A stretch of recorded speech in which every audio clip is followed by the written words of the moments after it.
going on? Nothing much. Man, I love this time of year. Why? There's a quote that's doing the rounds on the timeline right now. I think that Dylan O'Sullivan tweeted it. It's from The Great Gatsby. Okay. And it's life begins again when it gets crisp in the fall. Life begins again when it gets crisp in the fall. I might be off by a word or two there, but I love that. I feel like that's so true. This really feels like the beginning of the year for me in terms of my rhythms, my clock. It feels like this is the point that things really start again. And so, I'm feeling good about it. It definitely feels like sometimes I wonder if it's like just a where we live thing, or if it's like a Toronto, New York City kind of like eastern, side of the planet kind of thing, or the eastern side of the continent kind of thing. Cause it's like, I definitely feel like around this time, people start sharpening up and they're like, all right, what's my plan? What am I going to do? What is this? I wonder why that is, but I feel it too. I feel like things are building right now. Two observations. Is the eastern side, the eastern seaboard thing. A lot of the ideas that we have of the four seasons were actually created by the Americans in the early, 1800s about the seasons that they were experiencing on the eastern seaboard. Like a lot of the imagery that you associate with like these four different seasons, etc.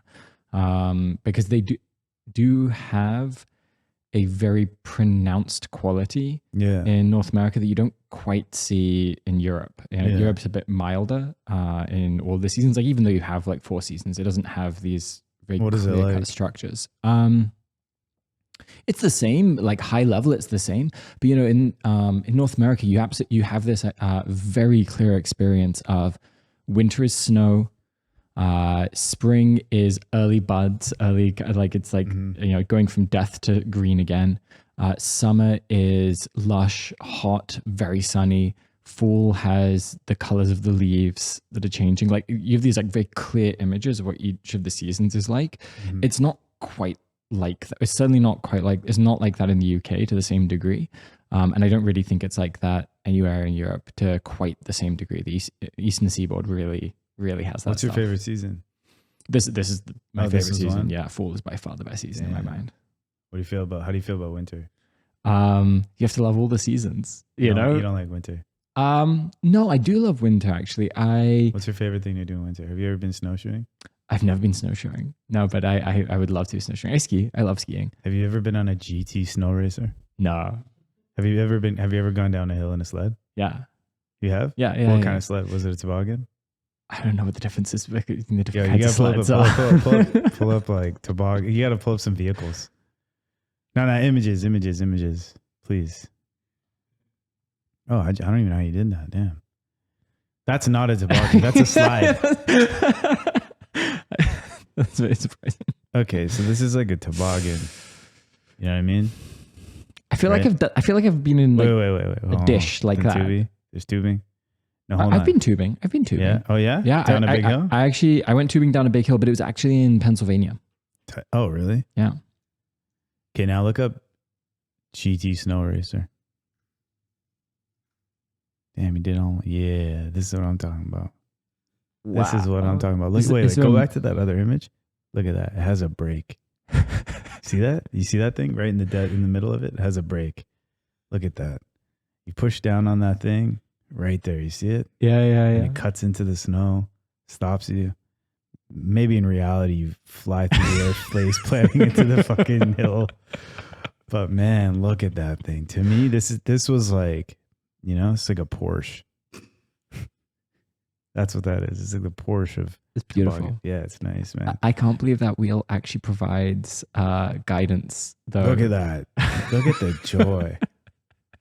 That's what I'm talking about.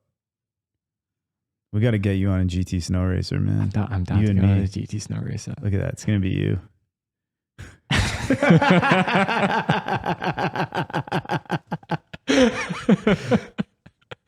If I'm going down a hill like right now, I'm wearing like knee pads, helmet, everything. I'm not just going down. I'm not just going down. Like just, hey, let's try it out. No way. I'll like break my neck. How much is this? $200?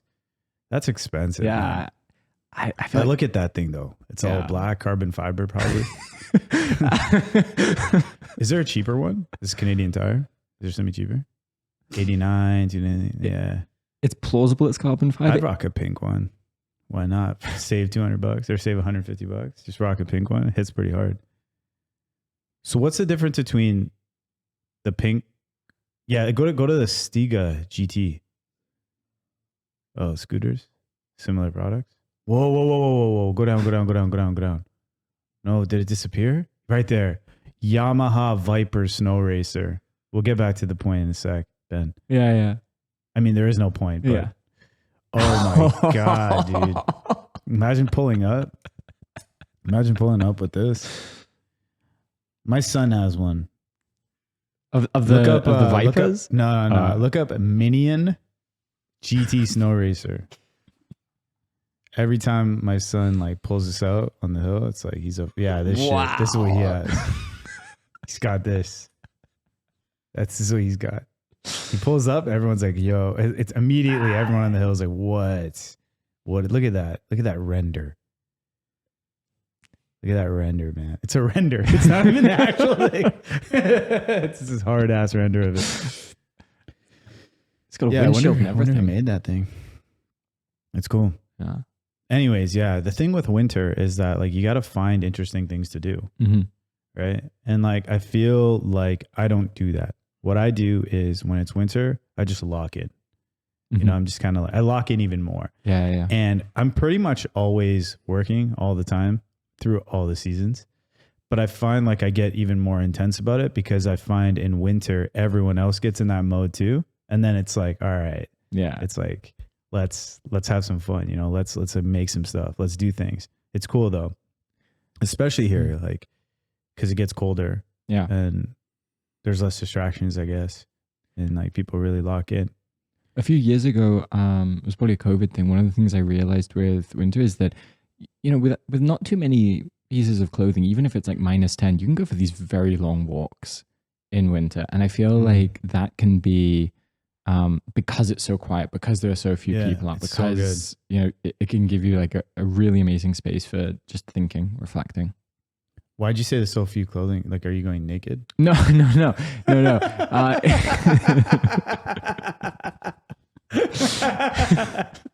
Just like some crazy new experience I gotta try. Like no. I just mean in the I just mean in the sense that you know, you don't need to be like dressed for Arctic exploration for it to still be comfortable. 100%. Yeah. Well, I guess we should just, before we move on from winter, since we're talking about clothing, I guess we should just take a quick look at Uniqlo Heat Tech. Might as well. How far away is the sponsorship deal? I don't know. Hopefully soon, man. You've given them a lot of value at this point, you know? Yeah. I mean, Farm Boy, I've really been pushing. If you go down, I thought it was women's. Right there, yeah. Let's just get a couple of admin tasks done right now while we're here. You know what I mean? Like, let's just see what we need to get. Uniqlo Heat Tech. This stuff really, really works well. And so they have, I don't know why I'm just doing an ad for Heat Tech right now, but like they have like different thickness levels. Mm-hmm. And this is like the secret. Like this is how you, this is like being prepared, in my opinion, wearing like Uniqlo Heat Tech. It's like being, so there's extra warm, ultra warm, but this is like being prepared. Like if you are wearing like a light, thin layer of Uniqlo Heat Tech under what you're wearing, that's good. Yeah. Yeah, it's good stuff. Okay. So Mark Carney. Cool. Let's do it. So what is this? What happened? I don't know if there's an official announcement yet, but they announced the first set of major projects. So we talked before about this like major projects build. They can like fast track these things. So they announced the first set of 5. I just looked at it, so I might be off slightly, but I think they're going to expand the LNG facility on the West Coast. So that's liquefied natural gas. They're going to increase the capacity there. There's a nuclear facility in Ontario that they're going to, which is one of them. And I think they're planning to build small modular nuclear reactors out of there. Mm-hmm. So that's That one's interesting. They're expanding the port of Montreal. I think it's an existing project. I'm not sure of the details. And then there are 2 mining operations that are included. For all of these, I have not, apart from seeing this list just now, I haven't looked into any of them in detail. But yeah. Is this a video? Like, is this we can no longer talking? rely on our geography to protect us. Oh, it's 45 minutes We ago. must fortify Canada's sovereignty and our security in the Arctic. We'll do that in 2 ways. By creating a new port at Grays Bay and unlocking our resources, we can assert our economic sovereignty full screen? while building our defenses. 5th, we are referring Port of Churchill Plus as part of a larger vision to unlock Indigenous-owned energy and transportation corridor in Manitoba. With proposals for port upgrades, upgrades to rail, an energy corridor, and marine ice-breaking capability, the port would offer an alternative to West and East Coast routes, reduce Canada's reliance on a single energy corridor, and generate more than $1 billion annually in economic activity. This project would be developed in close cooperation with Manitoba's new Crown Indigenous Corporation. Sixièmement, j'ai aussi demandé au bureau. Okay, cool. What's the Manitoba's Crown Indigenous Corporation? Okay, so we have some things to investigate. So let's see if we can figure this out. So the list was initially printed in draft news release shared with the CBC News Wednesday. It was later confirmed by Carney himself in Edmonton. According to that list, projects are Phase 2 of you've mentioned some of this. Phase 2 of LNG Canada in Kitimat, BC, doubling its production of liquefied natural gas. The Darlington New nuclear project in Clarington, Ontario, which will make modular reactors, small modular reactors. So let's look into that in a bit. Connect, what does that say? Contre-sur?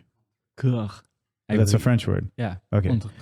Contre-sur terminal container project to expand the port of Montreal.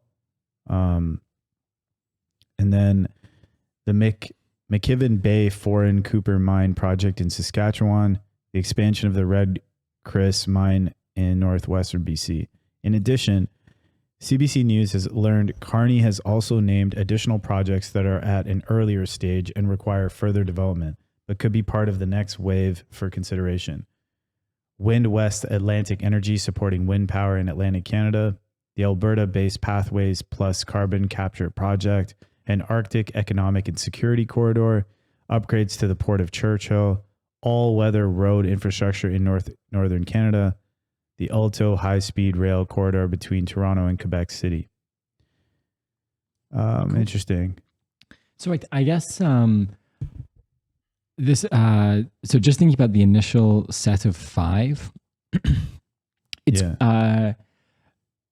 just in terms of what my immediate takeaway from the signaling on these is, or at least the signal I take away from these is, what's great about all 5 of these is that they are core infrastructure for essentially it's energy and natural resources with and trade. So you've got an oil and gas project and the expansion of LNG Canada. I believe that the first LNG shipped out of this happened on like July 1st or 2nd of this year. It creates a whole new kind of pathway to sell a whole different type of product, especially to East Asia out of BC. So that sounds great. The nuclear project, another energy project. So that's excellent for the small modular. I assume you've talked with some of our SMRs before. No. Very high level with SMRs. SMR is a small modular reactor. Yeah. It's basically the idea that traditionally nuclear power plants are these very big affairs. You've seen like the huge cooling towers. Yeah. They're much smaller than like, coal plants or something like that, but you see these big cooling towers, and the idea is to make them larger and larger and larger in the first set when they were creating them. But the idea with small modular reactors is that it's a way to significantly bring down the cost to produce new nuclear power plants on a kind of per gigawatt basis.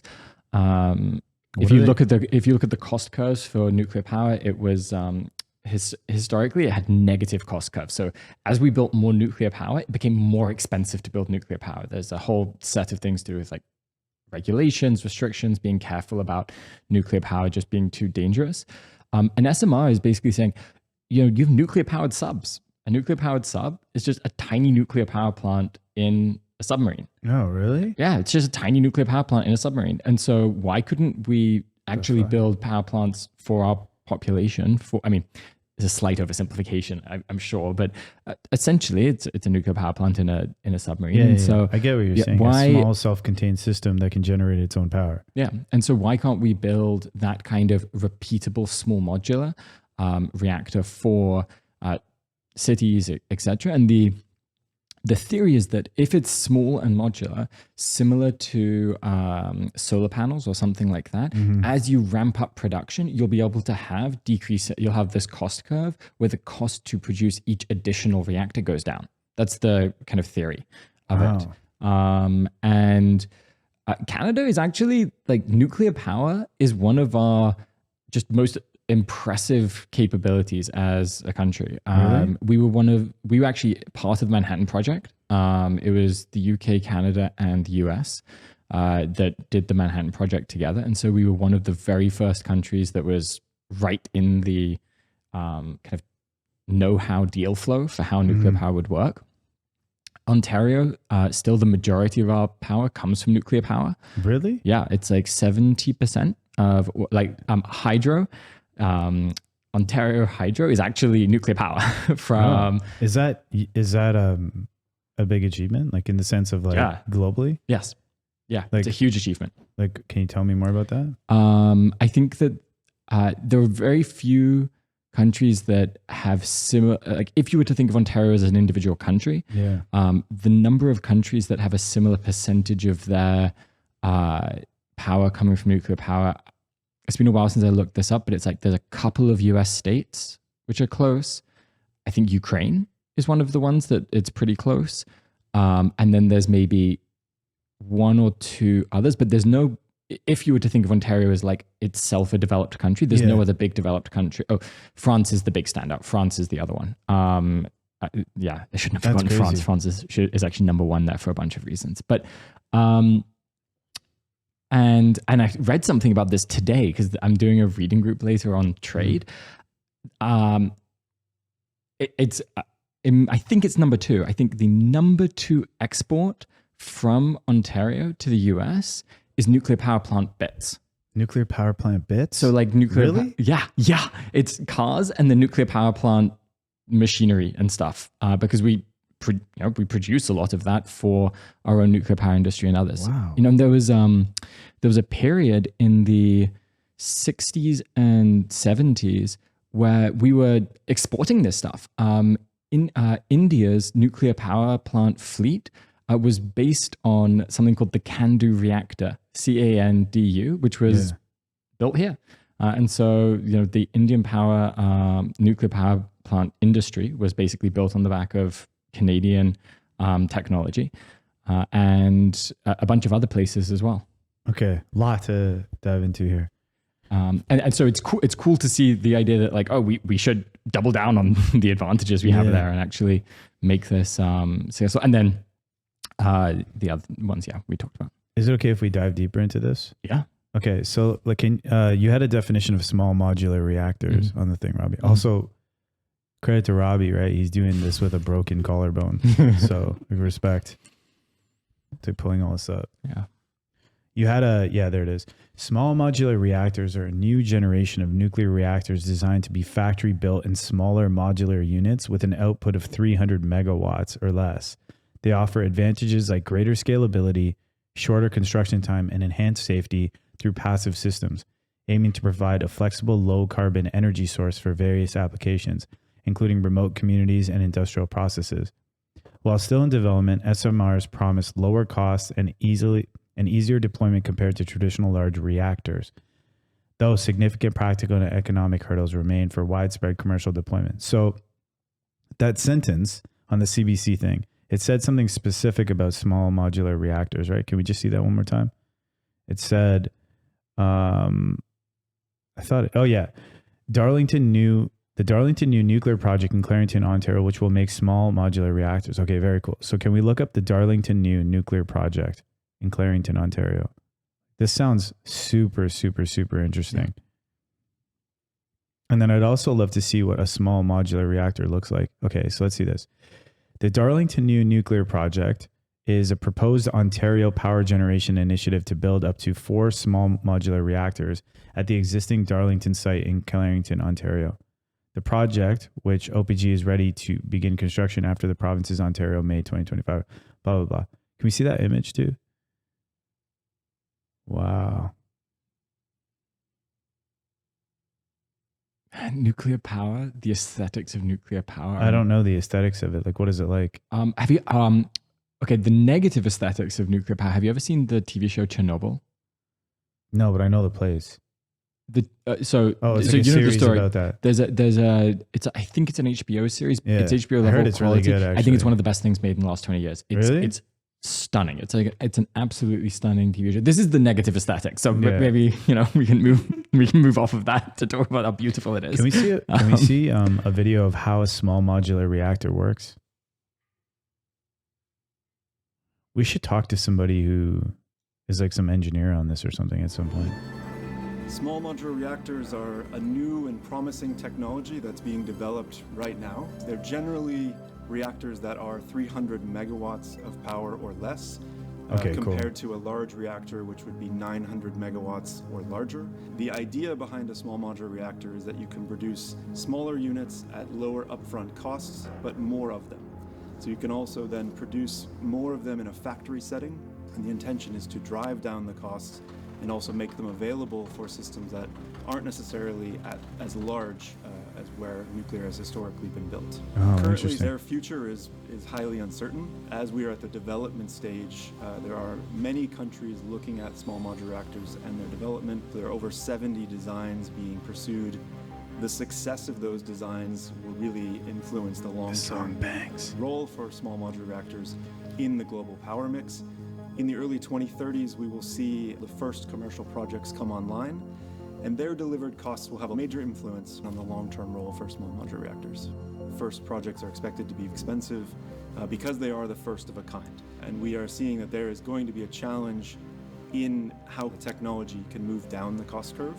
So getting past the first of a kind to the 5th, 6th project, and those delivered costs will be quite important. There are very aggressive promises on the cost reductions that are achievable for small modular reactors, which, if fulfilled, would make them competitive with many other sources of electricity. Wow. Do we have like a video where it's like a diagram or something of like how it works and stuff? This is really interesting. It's really exciting. Yeah. Maybe a video though, because I won't be able to parse this. Oh. Okay, Maybe so I can. You think you can?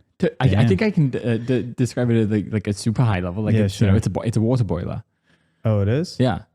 So I don't know the most recent technology for how to control the reaction of the nuclear material, and all of the most interesting technologies. How do you control the nuclear material's reaction? Yeah. But you have a chain reaction Yeah. within the nuclear material. This generates heat. Yeah. And then it's a water boiler, it's a steam engine, same as like gas or oil or any of them. But the it says the steam. I think this is what you're saying. The nuclear power plants generate heat through nuclear fission. The process begins in the reactor core. Atoms are split apart, releasing energy and producing heat as they separate into smaller atoms. The process repeats again and again through a fully controlled chain reaction. I guess this component is capturing the chain reaction. 2. Control rods are made of neutron-absorbing material are inserted into the core to regulate the amount of heat generated by the chain reaction. Control rods made of neutron-absorbing material. Okay, so the whole component is getting hot. Reactor coolant water picks up the heat. This is kind of what you're saying about the water boiler, right? Reactant coolant water picks up the heat from the reactor core. Reactor coolant pumps circulate this hot water through a steam generator, which converts the water into a secondary loop into steam. The steam is used to drive a turbine, which generates electricity. Throughout the process, the pressurizer keeps the reactor coolant water under high pressure to prevent it from boiling. Keeps reactor coolant water. Okay, so you have the pressurizer, the reactor coolant pumps, the steam generator, the control rods, and the core. The core is the heart of the reactor where the heat is generated by nuclear fission. What is nuclear fission? Fission is when you split an atom. You split an atom, Yeah. and I don't think they say it here because it's a scary word probably. Atom thing? But it's the chain reaction. Oh. Like it's the reason this works is because you have one atom, it splits, and then it splits the other atoms around it. Oh, okay. Damn. Wow. And the idea with the control rods is the way that the splitting is really high level. I'm not a physicist, but the way that the splitting works is it splits, it releases this kind of radioactive particle that then hits the other atoms, splits them there. And by having the control rods in, it absorbs a certain percentage of those radioactive particles, slowing down the overall reaction. And so what's scary with something like a Chernobyl is that, and now these things are so safe, like they're so error prone on these things, you know, these like the safest way to generate power, but pretty much. But what's scary as an idea with something like a Chernobyl is if you were to remove all of the control rods, the splitting would happen at a very, very fast rate and could like get out of control and basically turn into A huge bomb. a bomb, like an explosion. Sort of. I think there are safety controls that mean it's like basically physically impossible to be an actual explosion, but that's the like scary idea. Okay. So who is making the best small modular reactors in the world? Canada? Us. No way. Right now? Well, that's what everyone will say. No, so nobody is making. I can't believe I pointed to myself. Yeah. Like, that's insane. But You got really into it. yeah. So nobody's making them yet. Is the short answer. Really? Yeah. So I don't believe you. Yeah. So I feel like somebody's got to be making these. well, in the sense that there's lots of people working on making the first iterations of them, but nobody's like making small modular nuclear reactors. No one's now. like cracked the optimal design yet. I'm not even sure if any of what are technically determined as SMRs are online yet. Oh, really? Like I think we're in. Like I'm not certain, but yeah. It says, including small modular reactors are being developed and built by a diverse range of companies and countries worldwide, including especially established players like Rolls-Royce, GE, Hitachi, Westinghouse, and Holtec, as well as numerous smaller companies and startups such as NewScale and Oklo. Key countries with active development include the UK, US, Canada, Japan, South Korea, China, with China and Russia having operational SMRs. Oh wow, I was wrong. Yeah, let's see. So China and Russia are the only nations to have successfully built and commissioned operational SMRs. The United States, United Kingdom, Canada, Japan, and South Korea are all actively developing their own SMR designs. So is there any way we can investigate that? The in terms of like in what ways China has deployed these SMRs? Is there any way to like look into that? Like how are they using these things and how many do they have? China is a leader in small modular reactor development with its advanced Linglong 1 ACP-100 pressurized water reactor nearing commercial operation, and its HTR PM high temperature gas cooler reactor already in commercial operation since 2023. These SMRs are factory built, offering faster construction and scalability for diverse applications like electricity, district heating, and desalination, serving remote areas and replacing coal in heavily polluted regions. The country's focus on SMRs is part of a national strategy to expand nuclear capacity while addressing specific energy needs. Let's look at this Linglong 1. Oh, you already got it? China's domestically developed small modular Linglong to boost carbon goals. The world's first commercial small modular nuclear reactor, Linglong 1, hailed as nuclear power bank, is expected to contribute significantly to China's dual carbon goals. Can we find out what, I don't know, can we find out what Linglong means? Oh, no, if we just search on like Wikipedia or something, we'll probably have the, you'll need to put in Linglong small modular reactor, and then we'll find a site that has the characters.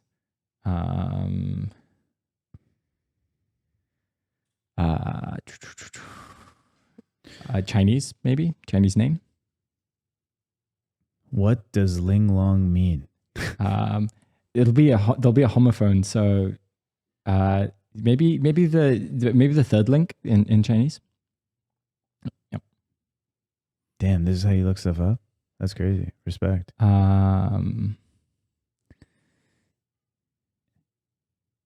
Y'all need to just type in what does Linglong mean? But it's a homophone, so it won't it won't give you the there'll be lots of words that could be written that way. I see. Wow, this is surprisingly difficult. I assume the second one is look at that long, which is if you go back, dragon. So I feel like it's gonna be a cool name. There you go, shipped.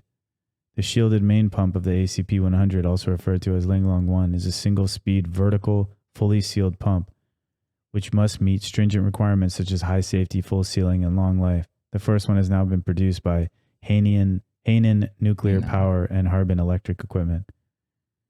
Nice. Right there, mini nuclear breakthrough. Click this. An historic leap for nuclear energy, China's Linglong 1. What the fuck is this? Damn. Anyway. It's a small modular reactors. So just an interesting aside on small modular reactors. The core theory here is that when you are, it is kind of like a rule of engineering or manufacturing, more precisely, that if you're able to modularize a construction, build it in a factory, and continually make a larger quantity of it, you're able to bring the cost per productive unit down significantly. Why is that? It's basically like you get scale economics. Oh, yes. And you get know-how. So you do this a million times. You figure out how to make exactly. Yeah, you figure out how to make this thing, and then you keep optimizing the system to make it, and then you keep generating these components. Exactly, and that's why solar panels are so cheap now. That's why chips have continued to get better in terms of processing speed per like dollar spend, things like that.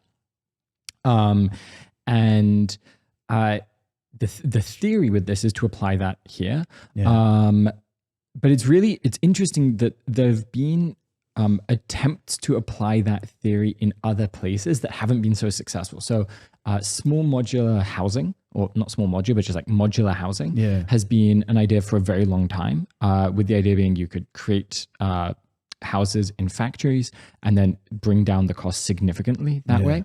In theory, it's a good theory, right? Like it is a good theory, but it's never, the attempts at it so far have not borne great fruit. I personally, I'm not a believer in it. I've been convinced it was wrong, and it's it's because of a variety of things. But one of the big reasons is that transportation costs eat up all the value of building it in the factory. You build it in a factory, actually like moving it to where the house needs to actually be, extremely expensive. You can't put a completed house on the back of a truck, and if you can, that becomes very expensive. The size of the truck, etc., means that it's not possible. And so one of the questions for this SMR thing is there reason to believe SMRs will follow that cost curve thing with solar panels, with cars, and actually come down those cost curves? For sure, some degree of modularization and some degree of factory production always helps. Like there's probably some component of nuclear power plants that can significantly help with. At the very least, if you are going to have like a single design for a reactor, you only need to regulate it once. So you've like determined this design works, and then you just pump out that design as many times as you want, things like that. But we will see in some sense just how effective creating small modular nukes is for improving costs. What is the allure of nuclear power in general? Like why do people feel so strongly about it? What fuel is it because of how much energy it can generate relative to? Yeah, sorry. The fuel is essentially endless and very cheap, and we could make it even cheaper if we like started to mine even just known amounts. And so the fuel is exceptionally abundant. You're not going to run into the same kind of problems you have with like oil and gas or something like that, at least on similar timescales. Why is it abundant? Is it because the core of it is splitting an atom? It's because, well, it's partly because the core of it, it's because like, I don't know the exact amounts, but it's like this much can produce a lot of energy. Yeah. Like you don't need like barrels of it. It's like a handful of it will produce a very large amount of energy. Yeah. And like so how much though? I don't know. Yeah, I don't know, but it's like, it's a very small amount. And so fuel is very abundant. The energy production from that fuel, you can scale it up to be a large amount of like energy production in one place, or you can do it in lots of small amounts in lots of small places, at least in theory. It's unlike wind and solar, it is baseload. So you can turn it on whenever and however you want. Like, what do you mean?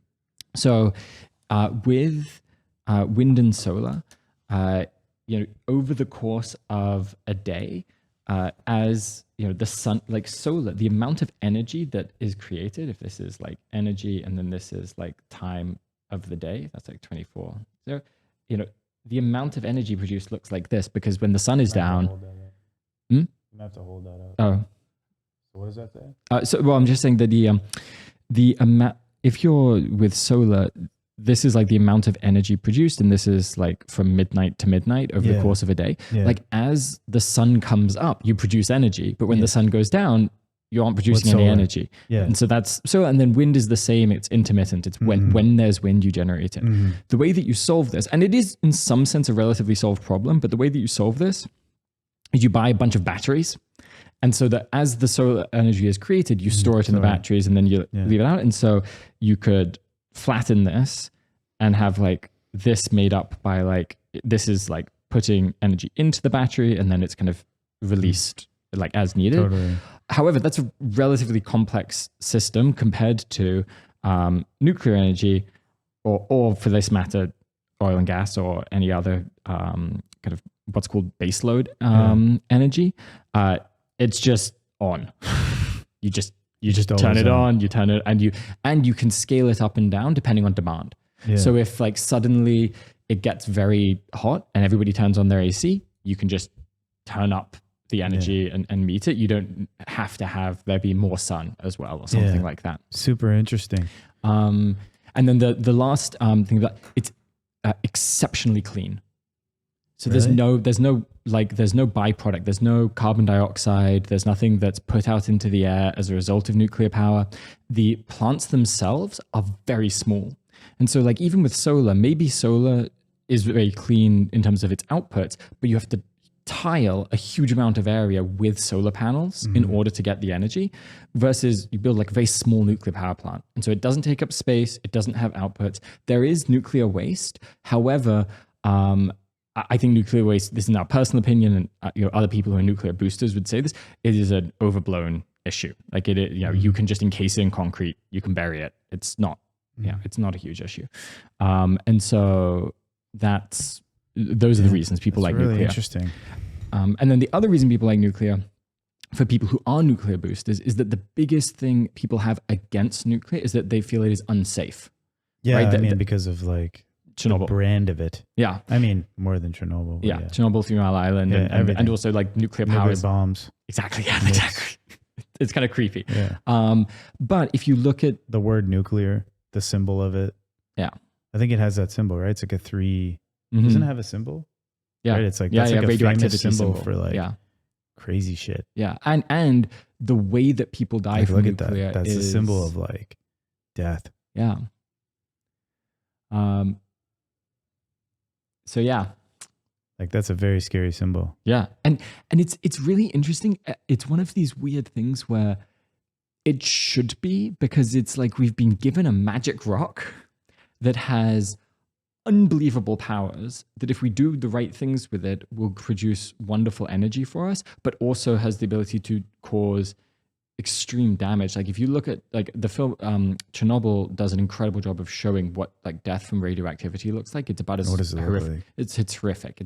I don't necessarily, I don't know if we Don't should go into it. Don't pull it up. Yeah, don't pull it up. Describe Don't pull it at up. all? It's Is it like so it kills. skin-based? Yeah. So Is it what like- happens is that you're blasted with all of these radioactive particles and it's invisible and you can't even tell, right? Oh, so you're just going about your day? You're just going about your day and like there's a source of radioactivity and what's happening is it's killing all of your cells because Oh. it's like you can imagine it like punching tiny holes in the cell. This is like an oversimplification. And you but don't feel any of it. you don't feel, you basically don't feel any of it. Yeah.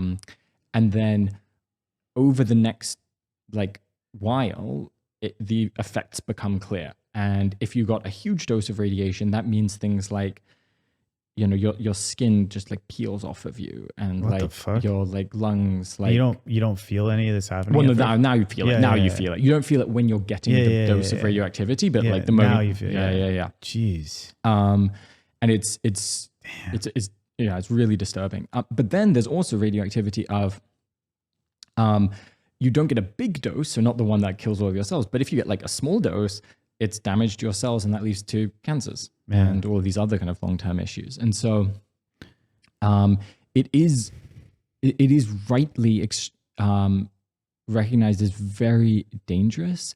But I know, I do think one way to read like that radioactive symbol is like, okay, we can be adults, we can be capable and disciplined, and we can recognize the wonders of this magic rock, and we can treat it with the level of respect that it requires, and we can treat it with the level of care that it requires, and we can do wonders for our society as a result. You know, we can alleviate so much suffering. Yeah. And if you look at how nuclear power has actually been rolled out, that's mostly what's happened. Like the actual death toll from nuclear power is exceptionally low. It's way lower than like coal power, you know, things like that. I wonder how much of that has to do with the fact that it's just like not deployed as much. There's not as many, you know what I mean? Because like the death toll of like coal power is gonna be like way higher because it's like been in history for so much. It's like, you know, I wonder what the implications are of like one factory like fucking up. Like, what are the implications of that? So like, what happened in Chernobyl? So what I'd say is something like the death toll per amount of energy produced is way lower than coal or any of these. And so if you do it on like a per, you know, like on a relative basis, it is way, way lower. Even accounting for the problem, like when you have Chernobyl and all of that. Yeah. So if you just take the averages. So let's say you have like let's say you have like a bunch of like nuclear factories and like small modular reactors and stuff. And let's say like some country is like, man, fuck these people, and they bomb your small modular reactor and something. What happens? They just like, let's say they start like blowing it up. Then is like that area like unusable? I think that there are serious security implications with things like small modular reactors. But I am not enough of a security expert to know, but like my assumption is that like dams also have huge security implications. If you could like destroy a dam and suddenly flood like the entire area downstream of it, that's a huge, like there's probably a lot of them. Like I don't know where it would stack rank basically within like all of the different that's a good types point. of infrastructure we build. Yeah. Damn. Can we keep talking about small modular reactors? Yeah. Can you investigate like what are all of the fundamental technologies related to creating a small modular reactor? Can I give it a shot? Jeez. Why do you know so much about this shit? Why do you know so much about nuclear? You've been diving into this? I did a write up on how France built its nuclear power capabilities because that's cool, man. They're considered like roughly the best in the world. I wrote the best I could with all the sources that were available in English, but most of the sources on how they did it are in French. And there was a deep dive on this that was just released by Works in Progress that I think is probably the killer article. I haven't read it yet, but I'm assuming it's going to be amazing. Do you want to try this? Okay, yeah. So the stack rank that you need for, or the stack that you need for a nuclear reactor, first you're going to need a steam engine. So a small modular reactor has the same fundamental design? It's the same fundamental structure, but produced en masse. So cool. It's just so like making it small and repeatable. Yeah. Okay. Yeah. So first you need the energy generation stack. So that's going to be your steam engine, which is driving steam through a mechanism of some kind that is going to produce work. So that's that's your steam engine. Then you need your electricity.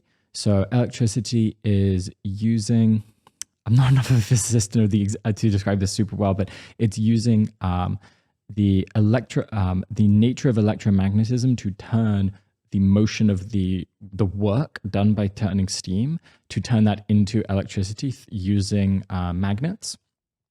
And so you need electromagnetism and you need steam engine, and that's kind of, and then you'll need like your electricity grid. So that's like having wires and transformers for alternating current to move electricity around to things.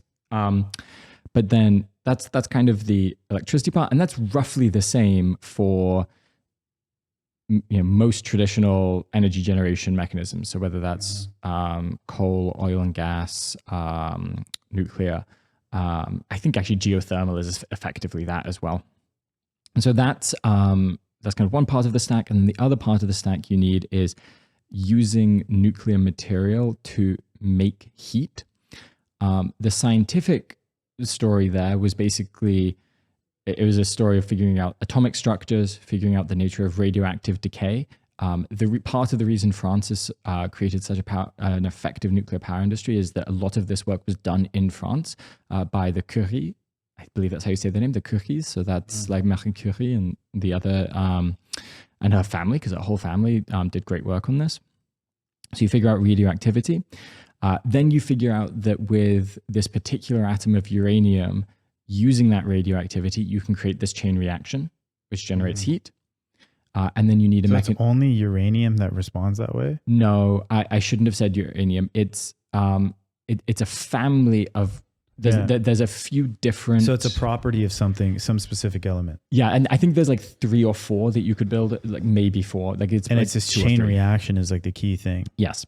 After like this atom is split. Yeah, exactly. And you have a lump of this material, and this lump of this material does this chain reaction, heats up, and then you need some mechanism to kind of control how fast and slow that chain reaction happens.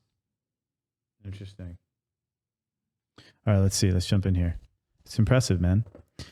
Okay, so the core components: the reactor core, the control systems, the coolant system, the steam generator, and the heat exchange. So I might go pretty deep on this today, just to understand this. We'll get back to like Mark Carney, but I need to know all this to even understand that. You know what I mean? So reactor core, this is where nuclear fission occurs. It contains fuel assemblies with enriched with enriched uranium, typically 4 to 5% U-235, arranged in a specific geometry. Neutrons split uranium atoms, releasing energy as heat while creating a controlled chain reaction, as you mentioned. Control systems. Control rods made of neutron-absorbing materials like boron carbide can be inserted or withdrawn to regulate the fission rate. I assume that's the chain reaction. This allows operators to start, stop, or adjust power output by controlling neutron availability. Coolant systems. A fluid, usually water, but sometimes gas or liquid metals, circulates through the core to remove heat generated by the fission. This prevents fuel overheating while transferring thermal energy to the power generation system. Steam generator and heat exchange. In most designs, the heated coolant transfers its thermal energy to secondary water loop, creating steam that drives turbines to generate electricity. Multiple physical barriers contain radioactive materials. This includes fuel cladding, reactor pressure vessel, and outer containment building designed to withstand extreme conditions. So one of the things, Robbie, I want you to look into is like, what about on a component level? Like literally like in creating small modular reactors, what underlying technologies and components are fundamental? Sorry. I was having an interaction with John. Oh, sorry. My bad. What underlying technology and components are fundamental to creating small modular reactors? Yes, thank you. The creation of SMRs depends on several underlying technologies and components that represent fundamental engineering and material science challenges. Okay. So nuclear grade alloys. SMRs requires specialized materials that can withstand intense neutron radiation. Okay, so there's alloys. And then there's advanced fuel forms. Beyond traditional uranium dioxide pellets, SMRs often use TRISO, tristructural isotropic fuel, uranium kernels coated with multiple layers of carbon and silicon carbide. There's so much shit here that I don't understand. I'm reading and I get it, but man, there's like this is like crack for me, because like even this, like multiple layers coated with multiple layers of carbon and silicon carbide. I'm like, how the fuck do you coat a uranium kernel? Like, what kind of human is like, you're at like a Christmas party and shit. What did you get up to last week? Like, yeah. So I work on uranium kernels. Oh, like, what do you mean? Like I coat them. Like, you know what I mean? To control. Okay. So then there's precision manufacturing. Factory production of reactor components requires extraordinary precision. Tolerance is measured in fractions of millimeters for components that must operate safely for 60 years. Requires extraordinary precision. Tolerance is measured in fractions of a millimeter. Holy fuck. Holy shit. The ability to build, test, and validate complete reactor modules in controlled factory environments before shipping requires sophisticated assembly technologies and transportation systems capable of moving massive, precisely aligned components. Holy shit. Imagine transporting this thing. And it's like what was that word they used? Go up a sec. A tolerance. Yeah. So it has a tolerance of a fraction of a millimeter, and you're going to transport this thing. Damn. I think this is one of the big questions with any time. I'm taking this from the work of this guy, Brian Potter, who used to work at a modular housing company and has done a lot of work looking at why modular housing, like what works and doesn't work about modular construction. And he has a book coming out that I'm so excited to read called The Origins of Efficiency, I believe. And this transportation thing is a big question for a lot of things about whether or not they're going to be successful and effective with this idea of coming down this cost curves. Yeah. For precisely this reason. It's like super easy to just like stack a bunch of solar panels in a truck. You know, you can just like put them in a container and you stack them and you're off to the races. Yeah. Not so certain about the degree to which that kind of stuff is possible with SMRs. I just have no idea. You know, it's one of the questions that would make you think about the theoretical implications. Sorry, Robbie, if you can go back there. Are there any components?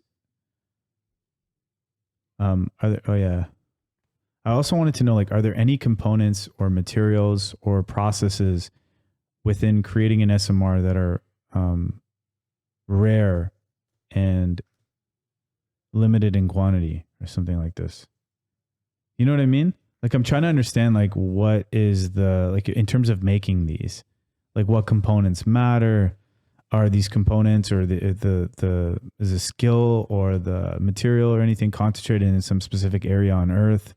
My Or is this a situation where it's literally just figuring out how to do it? So my assumption with this is that we haven't done it really at scale. Like there's no like this is what so in the early stages of nuclear, one of the bottlenecks was definitely know-how of how to create these kind of like major reactors. Part of the reason Canada got to be a major exporter of nuclear power at that point was that we had know-how and lots of countries didn't. And so that's part of why we got to export them.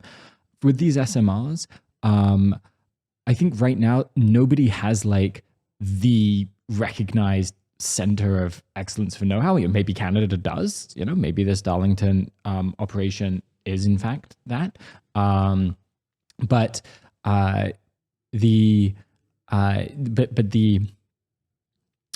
that kind of know-how, I don't think that there's a recognized, well, apart from maybe the Chinese know-how, as like, okay, this is the bottleneck, is that these people have figured it out and nobody else knows how to yet. Yeah, I think you're right. Okay, so cool. This is very interesting. Thank you for sharing all that. So let's check out this Darlington thing now. Excuse me.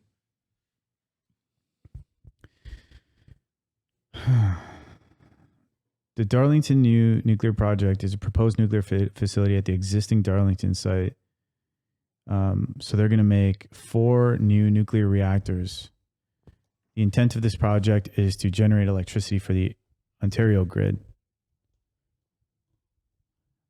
Its selection of the General Electric Hitachi BWRX 300 reactor for deployment. The BWRX 300 is a 300 milliwatt. Is it milliwatt? Megawatt, sorry. Water-cooled natural circulation small modular reactor. Okay, can we see an image of the BWRX 300? Would love to see, yeah, that was a good call on that one, Robbie. On the map, I would love to see that too. So is this what it looks like? BWRX 300. Huh. Damn.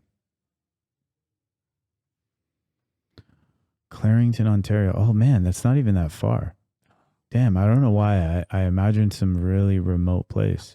You should look at a map of nuclear power generation, not on Google Maps, but a map of nuclear power generation sites in Ontario. Yeah. It'll have that symbol on it, and you'll see there's like 3 or 4, and they're on the lakes for cooling. It's a useful map to look at. What's a good restaurant in Clarington? Like what's like high rated? Friendly Fox, 91. Oh, Avanti Trattoria, Italian joint. Go down. Like, what do people say about it? Oh, it's not in Clarington? So is there not any restaurants there? Is there anything there in Clarington? Oh, right there. There's a McDonald's. Oh, that's Newcastle. If you go up, right there. Nomad Grow. 46. Oh, is it a food truck? What do they got? It blows my mind that such a fantastic little spot is located here. The owner is a humble, kind man, and everything I've tried has been absolutely amazing. So fresh. The pulled pork on a cheese bun being my personal favorite. Prices, look at this pulled pork on a cheese bun. Damn, that looks really fucking good. Yeah. What else is good? What a hidden gem. We had a few chicken sandwiches and fries here, and they were incredible. Chicken was cooked perfectly. Lots of fresh tomato, lettuce, bacon with chef's kiss. Holy shit. This looks fucking amazing. Oh my God. This actually looks like this is like incredible. Like, I think we just found something. That looks all right. Nomad Grow. Is there any other good restaurants around there? Oh, it's just like, damn, it's just like these random spots in this food truck. Where I assume Darlington isn't on the lake, the actual facility. Oh yeah, because, well, I mean, that's what it looked like with the image. Can you find the facility? Yeah. Bottom one. Oh, you saw it? Yeah. Oh, nice. Oh, so it's not in Clarington. Is it? It's near it. Who knows where it is? Okay. Damn.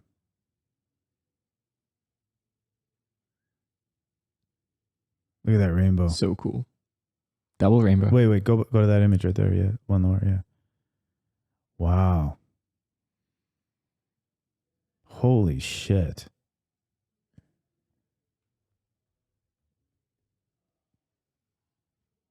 Just riding their bikes post up. So there's no food around there, right? Like, if you at restaurants here, like, what do these people eat? Oh yeah, there's nothing. Yeah. Damn. Yeah, so you're bringing your lunch.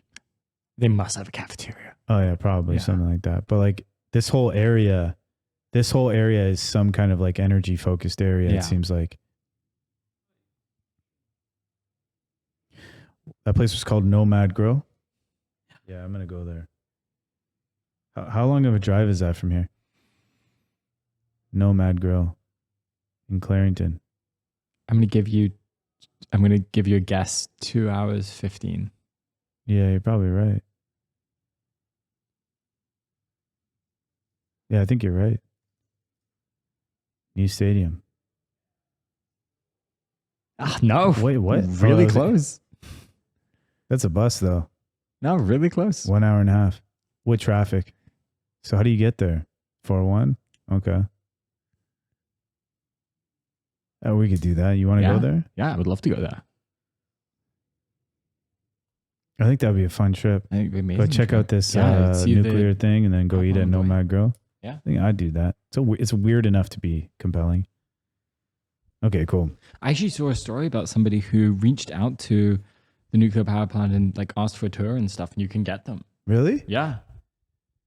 If you do the work in setting up the tour, I'll come. Okay, let's go. I'll come for sure. I would absolutely love to see a tour of a nuclear power plant. Like, that would be amazing. Okay. So they're trying to figure out the design of these small modular reactors. They have like a lot of potential because they can be produced in a factory. And if they can be produced in a factory and just like created, then maybe you can scale up energy power like very quickly. But there's a lot of unknowns. One of them being that the optimal design seems like people are still figuring that out. Seems like China has like a small modular reactor already created. It seems like there's like some really intense tolerances that these things need to achieve. You need like incredible high precision manufacturing processes, I guess, to even like make these things. Darlington Nuclear Visitor Center. Yeah, I'd be super down to go here. And it seems like a lot of different countries in the world are trying to pursue this technology and make it. So that's interesting. Okay. So what else did Mark Carney say? I haven't seen I think it was like literally 10 minutes before we started recording or something that he made this. So I'm not. But this is, I think this is the list. Yeah. And so that was the first thing he said. The next thing, but before he even said the nuclear small modular reactor thing, which I think is very interesting, he said phase 2 of liquid natural gas in Canada, doubling its production of liquefied natural gas. Interesting. Okay. And then the next thing is terminal container project to expand the port of Montreal. So can we see the port of Montreal on a map maybe? So this first two is energy production, and this one is trade. So like, what the fuck is this? So I believe where is the this on a port of map? Montreal is if you can look up Canada's ports by tonnage. There's that's a good one. I think that largest ports in Vancouver. Are you typing with one hand, Robbie? Oh, okay. I was like, that's ridiculous. Sorry. So I think this is in order, and it's I think it's an 80-20 rule thing. So Vancouver's by far the biggest. So Montreal is the largest east-facing port in the country. Okay. So, So Vancouver first, and by tonnage. Yeah, but so this is the amount that we export and import, and so if you want to increase trade with countries that are not the US, it has to go by sea, and so it's basically you have to ship more stuff in and out of the existing ports, and so I assume the expansion of Montreal is it's recognized as a bottleneck for the amount of trade that could be done with essentially Europe is the if you're going through the east. So can we see it on a map now? Is it one of those things where you have to like pull in and you got to go on those levels and you go lower and lower and lower? I don't believe so. I think like, actually who are they going to trade with from the port of Montreal? UK, France, really? Spain. From where? Like how would they get there? St. Lawrence. So if you scroll out, so if you scroll out, yeah. So that's keep going. Yeah. Let me see this. Oh yeah, okay. You just keep going. And I believe. Have you ever been to the St. Lawrence River? I've been to Montreal. I've stood on the side of the St. Lawrence River. This river is insane. Holy shit. I don't think I've ever fully processed this river. This thing is fucking crazy. Yeah. This is like, does it go all the way down? Yeah. What the fuck? Man, where do the Great Lakes go?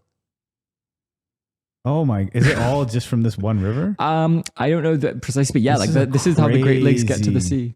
Is there any other river that compares to this? The Mississippi is crazier.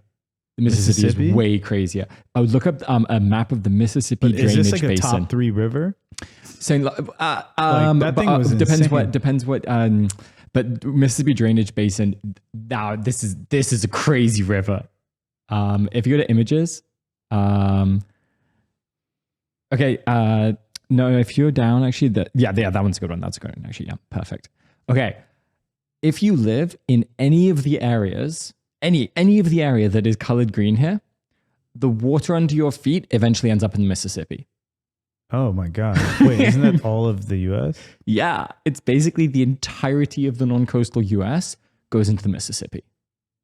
Is that green line the Mississippi? Yeah. Yeah. Like the thicker one? Yeah.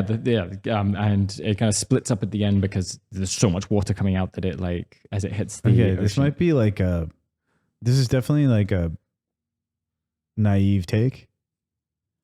But I think the St. Lawrence River is way fucking crazier than this. like, this thing is nuts.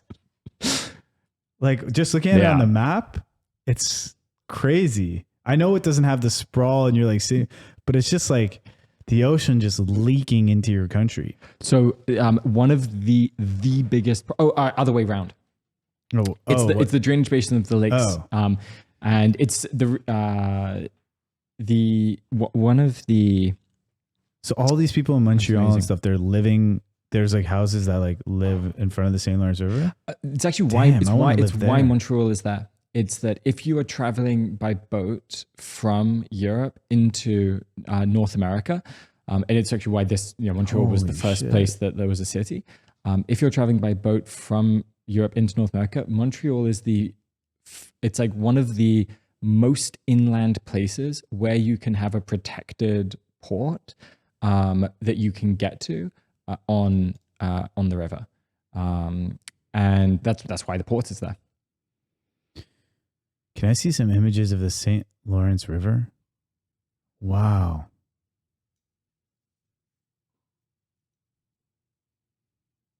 Holy shit. That one's like beautiful, that eye stalk thing. Is that real? Is that the St. Lawrence River? That looks like Brazil. Did you see that image? Yeah. Is this really what it looks like? I mean, of course it does. That's like the Thousand Islands. There's a whole, it's gorgeous. I'm moving, man. I'm out. Look at these. That's like someone's like cottage, like up there. You see that? Yeah. Thousand Islands. I don't even know. Wait. There's a castle. One down. No. The one to the right. To the right. Holy. You want a castle in the St. Lawrence River? I mean, it's probably cheaper than living in Mississauga. I think it's definitively cheaper than living in Mississauga. Damn. Do they have whales and stuff just like in the river? No. No, really? Humpback whales swimming in the St. Lawrence River in Montreal. What? Is this real? I wonder how common that is. Because I don't know. I didn't know they could like swim in rivers and stuff. Damn. Can we see like a POV of like someone on the St. Lawrence River?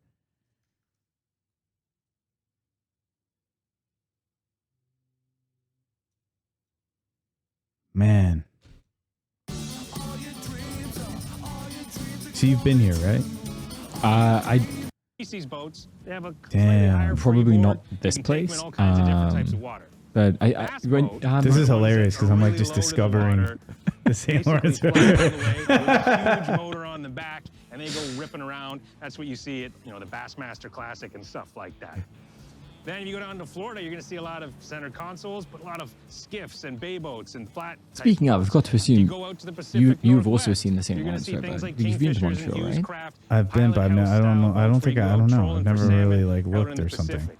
And then you can also Maybe I fish haven't out a ever canoe seen it. or a kayak. I think you've a probably seen fishing it. boat- You think so? Yeah, I think you've already seen it. I don't think I have. I think you may not have known that it was the St. Lawrence River, but Yeah, maybe I just saw some water. I don't think I saw it. I think I was like, just like looking like I was at some shawarma spot or something. I don't know.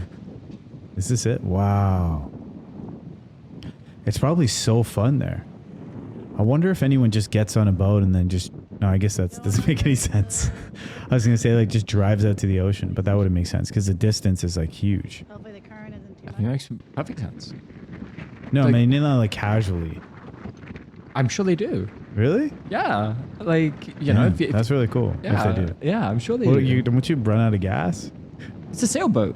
Oh, yeah. People do that for sure. Yeah, People do that for sure. yeah, and you know, boats are built for long range trips. That's a game changer. The difference. Like, Damn. That's really cool. That's really, really cool. Montreal is a cool place. Mm. It might be better than Mississauga. Strong statement. Yeah, it might be better, man. I think that seeing that river kind of fucked me up. I'm not even joking. Like just the size of it, and like it's pretty fucking insane. Yeah. Like the land, the like curvature of the land. And then if you look at it on a map again, and you look at like there's so much there, like Halifax and everything. Yeah, let's just look at this river, man. Then you have the Gulf of St. Lawrence. Wow. This St. Lawrence guy must have been like a really cool dude to have this thing named after him. It's kind of probably like one of the coolest things on this landscape. Oh, he's a saint. What can we find out what St. Lawrence was sainted for? I think he wants to know oh yeah, okay. Who's the dude?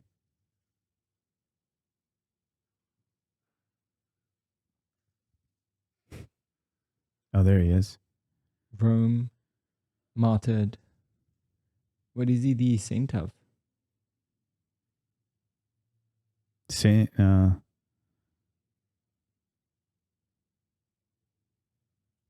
he's a Roman emperor.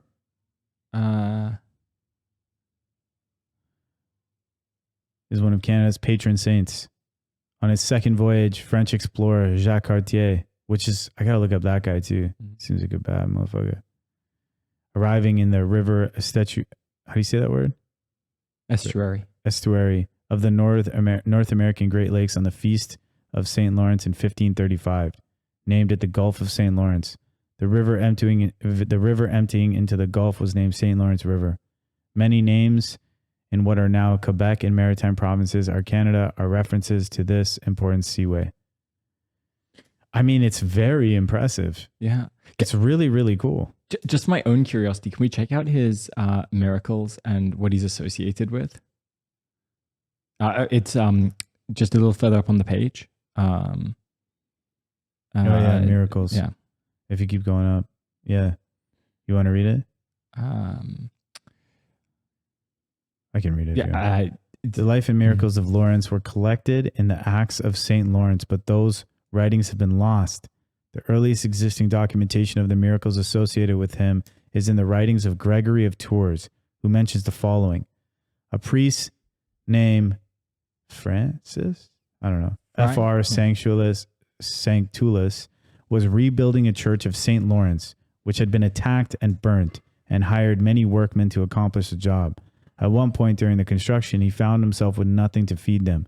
He prayed to St. Lawrence for help, and looking in his basket, he found a fresh, white loaf of bread. It seemed to him too small to feed the workmen, but in faith began to serve it to the men. While he broke the bread, it so multiplied that his workmen fed from it for 10 days. Damn. The medieval church of St. Mary, assumed in the small commune of Amaseno Lazio, Italy, houses, I don't know what this is. Cool. Okay, amazing. St. Lawrence. The Feast of St. Lawrence is a significant liturgical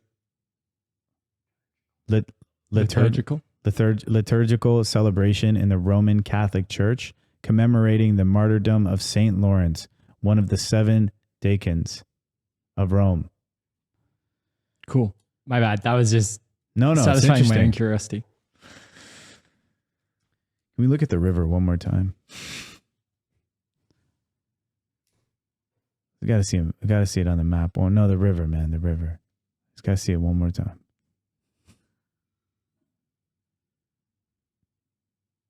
Yeah. Robbie, you use the highlight and then search in Google. I don't think I've ever watched anybody use that as part of their workflow before. I'm going to start using that. Yeah. That's a great shortcut. Yeah. I just want to follow it from the ocean in. Okay, so here you've got the North Atlantic Ocean. Wow. Damn. And it just feeds in through this thing. Comes in here. Man, being in Halifax must be dope as fuck. So the one thing you're is just sitting there and you're just looking out into the ocean, and then you have the Gulf of the St. Lawrence there. It must be crazy beautiful over there. Yeah. Like it must be fucking insane. Yeah. Holy shit. I think St. John's is as well, like, and the whole Newfoundland, like all of Newfoundland's just. What's this? This is Newfoundland, so the like island on the edge. I think it's tough. It's like the weather is very I wouldn't want to difficult. be there. It's too the problem with this place is just it's the fucking island. It's just like off. The place to be is Nova Scotia, man. Like, that's the place to be. Yeah. I feel like this place is hyper slept on. Yeah. This has got to be crazy slept on. Like, look where it is. Yeah. Like, what the fuck is going on there? You know what I mean? Yeah, no, I know. Like, I know this exactly is what you mean. crazy. Yeah.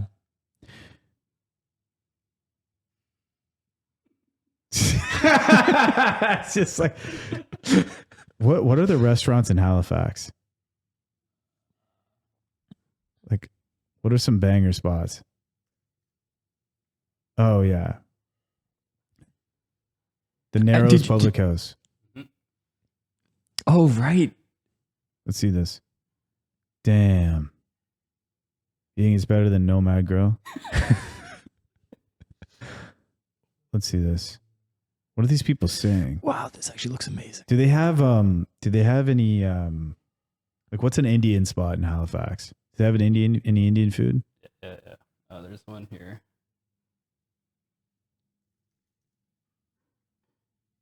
Tawa Grill. Oh shit. Is this good? Yeah, this is the best one. Let's see.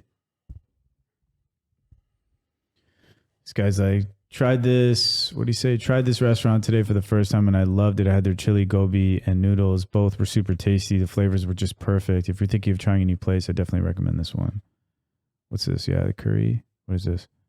The taste was absolutely delicious. This looks good.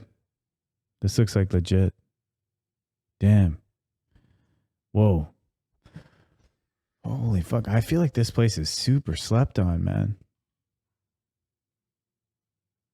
Damn. Like, Robbie, you grew up there, right? What's it like? It must be crazy. Like just the ocean and everything. Like, Wow, that skyline is look gorgeous. at the waterfront. Yeah.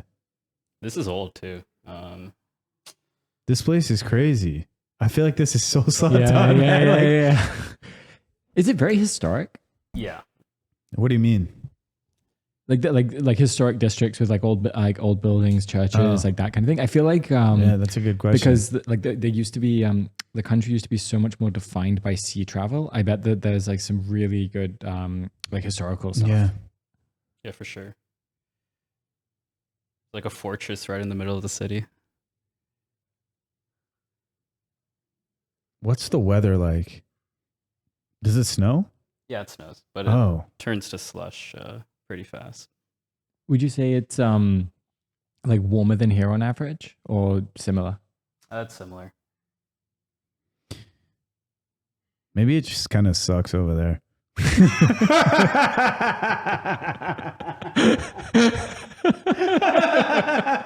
Like maybe there's something about just like being near the ocean, and it just like has this thing where it just makes winter worse. You know what I mean? And just like the water and shit. There's like some mist from the ocean that comes over. It's like slightly fucking colder. You know? Yeah. Because when you look at like a large body of water when it's cold, Mm. it kind of, I feel like it's like fucks with me more Yeah. in some way. It's like colder, Yeah. Yeah. but maybe I don't know. But in the summer, it must be amazing. Oh yeah, definitely the time to go. Do people just like ride their jet skis on the ocean? Yep. Really? Yeah, there's always a bunch in the basin. Wow. Have you ever seen like a shark? No, but there are some tagged sharks that do come close. Have you ever seen a whale? Yeah, a couple years ago, like a whale washed up. Oh, really? Yeah, and like one of these beaches here. Is that Have like you a ever really- looked at the beaches in like this area? No. Robbie, you should pull one up just to show him. Robbie showed me this, I think. Or somebody did. Like there's also all of these nice beaches. And then you're like looking at the ocean. Yeah. Yeah. Yeah. Wait, there's one really nice one. I forget what it's called.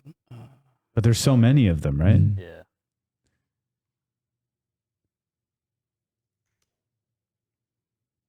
Look at that. Look how many beaches there are. And they're huge.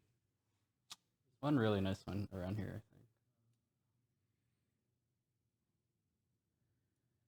This is worth a trip for sure. This is like a special life trip Yeah. to go and drive to this place and check it out. I think And I feel I think if I go here, it's gonna fuck with my head. Mm. Like I think I might actually be confused about where I want to live if I go here. I'm not joking. Yeah. I'd have to see like what the culture is like and stuff. Yeah. But just on like how long does it take to drive to Halifax? Like I think 18 hours. Oh, never mind. That's fucking crazy. Can you take a flight? They have airports. Yeah, obviously. I don't know.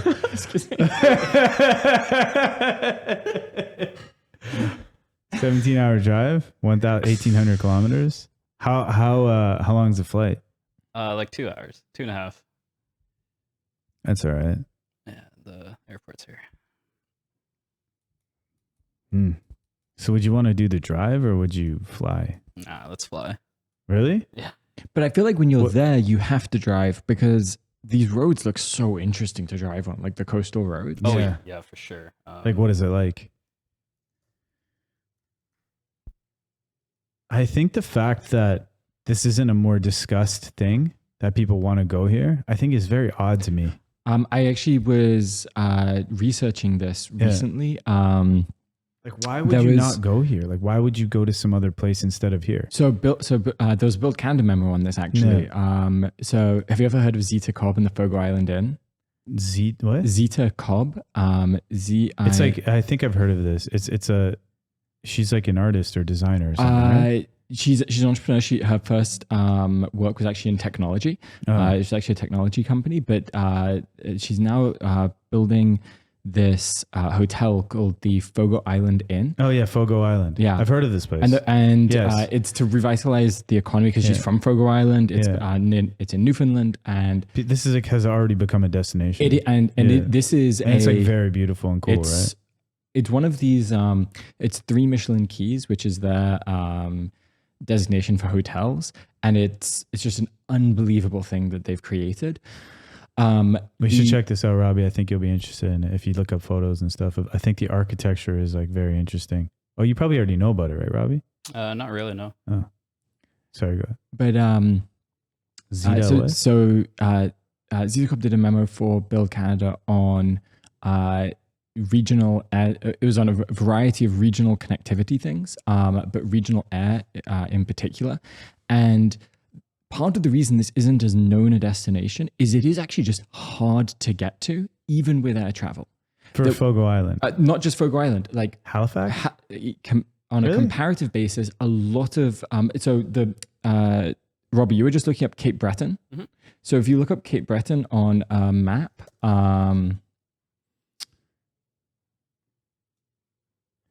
so that's actually not that close to Halifax. No, it's like 2 to 4 hours. So it's like a 2 to 4 hour drive or something like that, right? So what's the allure of Cape Breton?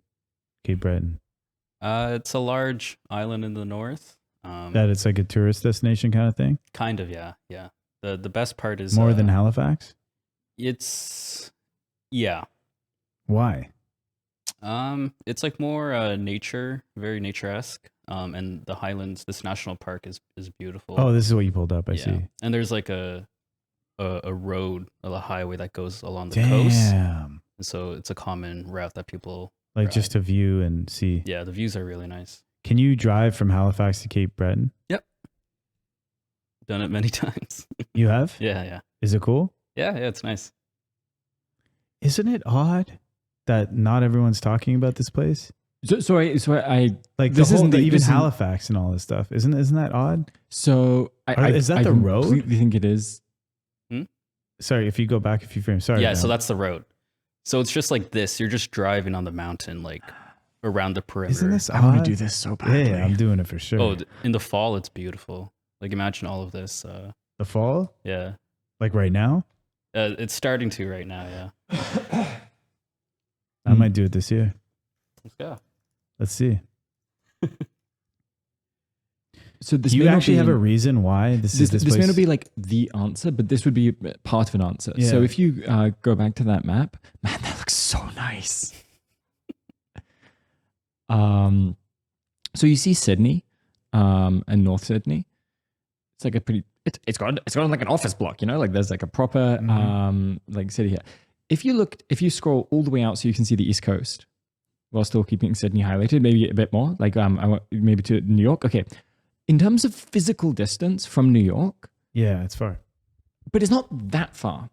If you keep scrolling out, and even more, like grab Mexico. Okay, New York is way further from Mexico than it is from Sydney. Yeah. Sydney is a gorgeous destination, right? Like you could go there and you could drive around there, and it would be an absolutely amazing trip. Yeah. But there are no direct flights, I assume. That I may be proven wrong, but maybe there's one direct flight a week from New York to Sydney. Probably there's none whatsoever. But if you're going from New York to Mexico. like beach destinations in Mexico, there are direct tons. flights multiple times a day to every single major beach destination. And towns which are the same size as Sydney and certainly have no more like beauty than there. And so, I mean the weather, but I know what you mean. Yeah. Yeah. And so there's infrastructure around getting to that destination. yeah, and so this isn't necessarily the reason that it hasn't developed part that of it, infrastructure for and sure. stuff. But if you wanted to make this a destination, if you had built out the airport in Sydney so that there could be direct flights from New York, and More you figured out people how would to make it happen, I mean, I think it is actually as incredible a destination, perhaps more so for many people than the beach places in Mexico, right? And so, you know, I feel like that's this airport could definitely, like, there's a lot of space around that too. Totally. How long does it this. take to get from Halifax to Cape Breton? And is there a direct flight to Cape Breton from here It's roughly 4 hours. to drive? Yeah. Okay, can you just fly into? Yeah, you can fly into Sydney, but usually you leave Halifax. I love seeing Toronto Standard come up on your search results. Shout out Chris Boak.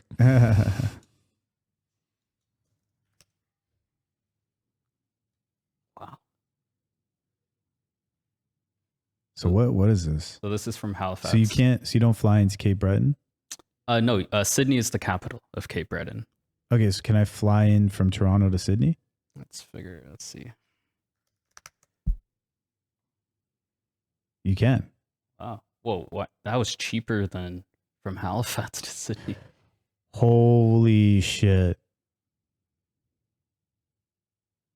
This is nuts. Okay, you're going to Montreal. Oh, wait, what? Montreal. It's a stop. It's a connecting flight. Oh, there's no direct flight? There's one, it looks like. Nonstop. 518 right there. Where? 2 hours and 30 minutes, nonstop. It's the Round trip. second that's one, not- yeah. Toronto Pearson, boom. Wow. How many times a week does that fly? How do we figure that out? I mean, there's one. Yeah. Oh, you can search that flight number and it's the same flight. Mhm. Oh, that's cool. Yeah.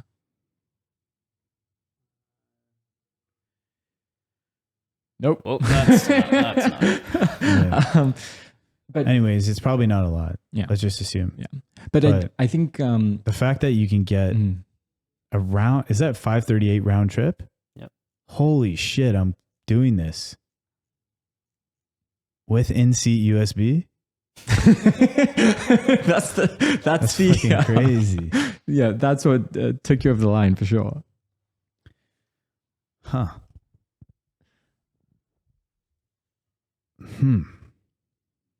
I'm like kind of like blown away in some way. Yeah. I obviously knew this place existed, but I think it like this is the first time it really fully clicked for me that this is not fully appreciated. You know what it was? If you look at San Francisco, if you pull that up on a map, right? The thing that I really like about this landscape, if you zoom out a bit, is that if you see here, there's like this water on one side, like this bay, and then on the other side's the ocean. And I just thought like, wow. I remember looking at this on a map and I was talking to my friend who lives in San Francisco and I was just like, wow, what an incredible landscape that it's just like, there's this water on one side and the ocean on the other side and it kind of splits, right? Look at that. It's just water is just built into it. And I was like, wow, what a crazy landscape. But then if you go to like Halifax now or that area,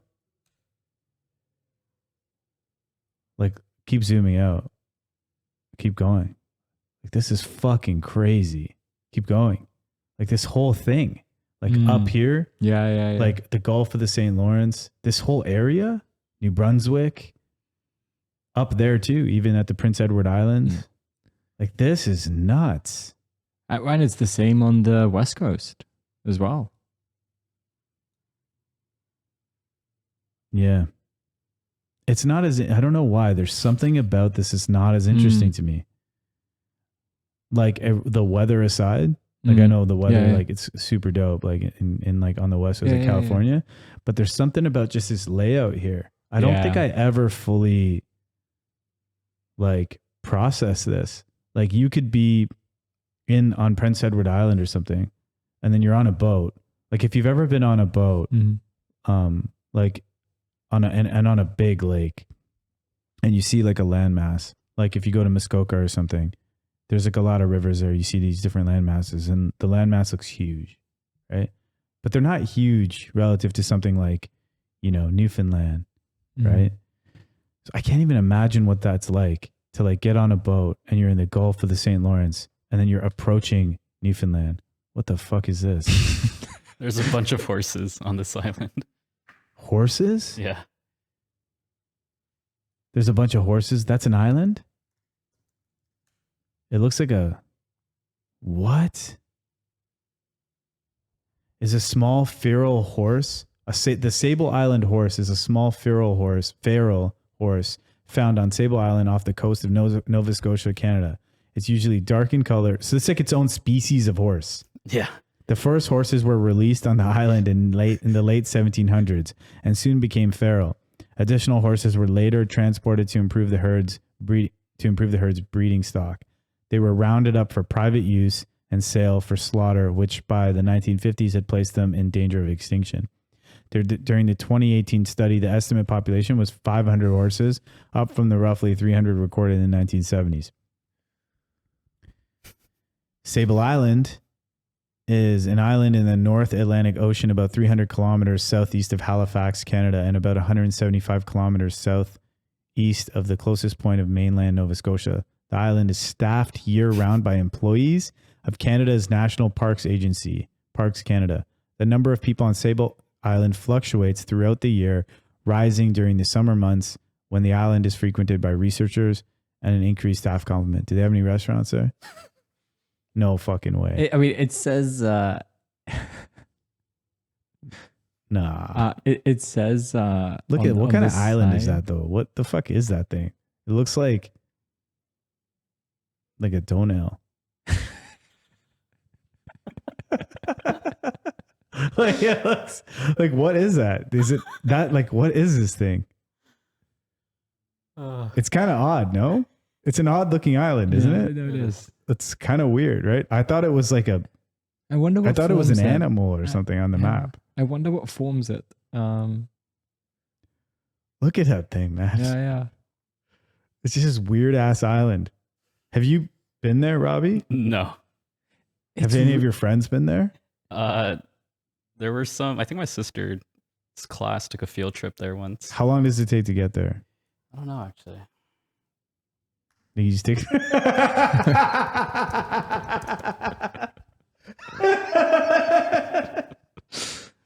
How to get here? Sable Island. Sable Island is accessible by air or sea. Day use visitors can visit the island throughout Parks Canada approved tour operators, air transporters, and chartered vessels, or with written permission from Parks Canada when traveling by the private vessel or small expedition ship. Yeah, this area is so good. This is a special spot. My gut is just telling me this is like super, super crazy place. How much is a house here? Now you're going to be really blown away. Now you're going to move. Don't even tell me. Is it cheap? No. It's similar to Ontario. No, Ben's saying no. No. It's cheaper. I'm ready to be proven wrong. I'll put $2 down that it's significantly cheaper. Put a balmy sandwich on it. $2. The average housing price, oh yeah, was reported. That's in Halifax too. Yeah. True. Yeah. So what kind of house can you get for like? Oh, that's the average. Mm-hmm. Yeah. What about a house like on the ocean or like facing the Gulf of the St. Lawrence? I'm kind of more of a Gulf. I'm kind of just you're a Gulf kind of guy. Yeah, I'm like a Gulf of the St. Lawrence kind of guy, you know. Really? $749 Canadian for a waterfront house?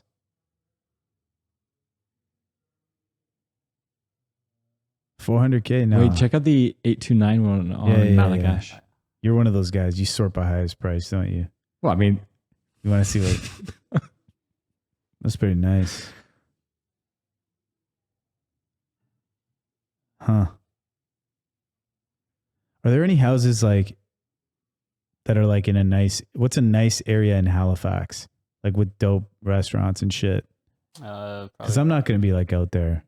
I'm not going to live out there for like. Definitely the south end. Yeah, there you go. Like now that's what we're talking this about. Part here. Yeah, let's see that. It's like $6 million. So what does that get? You keep going? Yeah, this house would be like $30 million in Ontario. Right? Wow, you're on the water. Like you can drive a boat into this house. Yeah, for $6 million, that's like. Can you walk from there to downtown? Yep. From here to downtown, it's probably like 20, that's 30, worth $6 million. 30 minutes. How close is that to Tawa Grill though? You know what It's I'm saying? really close. It's like 30 minutes. It's like a walk. 30 minutes walking Yeah. to Tawa Grill. Wow, that's crazy. Yeah, we gotta check this place out. Yeah. That looks nice. Yeah, we gotta check this place out. Let's go. This seems like a special place.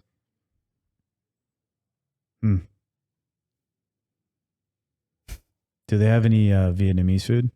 Yeah. Yeah. I think they have everything. there's a really good spot. They're gonna have everything there. Yeah. They're gonna have everything. I could just tell by the way he's like reacting when he's like, yeah, yeah. Like it's everything. It's just a straight up dope ass place. It's probably So what's the cuisine they're known for? They gotta have insane like seafood. Oh yeah, lots of good seafood. But there's also a large Lebanese population, so Oh my god. lots of good I'm Lebanese gone, food. bro. I'm gone. I'm out. Okay. One last thing I want to check here and we'll dip off this. What's the best like fish and chips place in Halifax? It's debatable. But you gotta have something. Just show us like a banger. Okay. Freddy's? Freddy's. I'm gone. I'm fucking gone, man. Fantastic. I'm gone. And it's like in the middle of a Oh my business god, park. I'm out. I'm so out. I'm gone, man. Pull it up. You saw Like, this that's a- password. You were. yeah, I'm you gone, convinced. man. This used to be really, really good. Oh, They're a bit worse nowadays, but back in the day, this was the spot. Like why? Damn, that looks good. Why was it the spot? Because they just did it right. Like they did the double fry right. Oh yeah. They had all their fries were water. really good. I'm good. Washroom? Yeah. Yeah, go ahead. They did the fries right too? Yeah, yeah. But you can't go wrong with any seafood. At this place. Like in Nova Scotia in general. Damn. Crazy. Let's just take a break then, Robbie. Cool. Okay, cool. Yep. Okay. So switching off like Halifax for a sec. So I wrote this thing last night. And like so you can pull up like Yassine's tweet. And so he says more and more people are losing their minds because they watch YouTube shorts, TikToks, Reels. Engineers are pointing massive neural networks at children, people. The algorithms solve for the objective function of making people spend more time. What you're going to see is more and more people are going to start failing at the margins, and some silently, some explosively. Do you think the engineers working on these systems let their kids use Instagram, YouTube, and TikTok? So if you go back to mine, and I saw this, I thought it was like a really interesting perspective, and it's something that I think about as well. And I kind of like notice I notice similar patterns in some ways. And so I just wrote, I wonder how much of this is the root cause of current issues in Western society. Everyone I talk to seems charged in some way or another, more than I can ever remember at any point in my life. Everyone brings their timeline into every conversation they have with you. Some people are less affected by it than others. But I can often just tell by talking to someone for a bit how much whatever timeline they're consuming is gripping their mind. It's interesting. Yeah.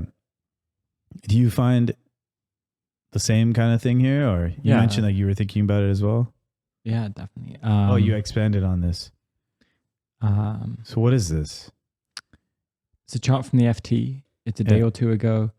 I don't know how they calculated this or measured it, but so Let's see what the this is. point is, Yeah, go ahead.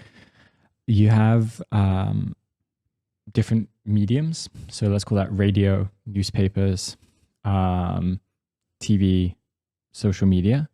And what they've done is they've looked at the kind of content in these mediums and then said, what is the share of it that has different political biases from far left to far right?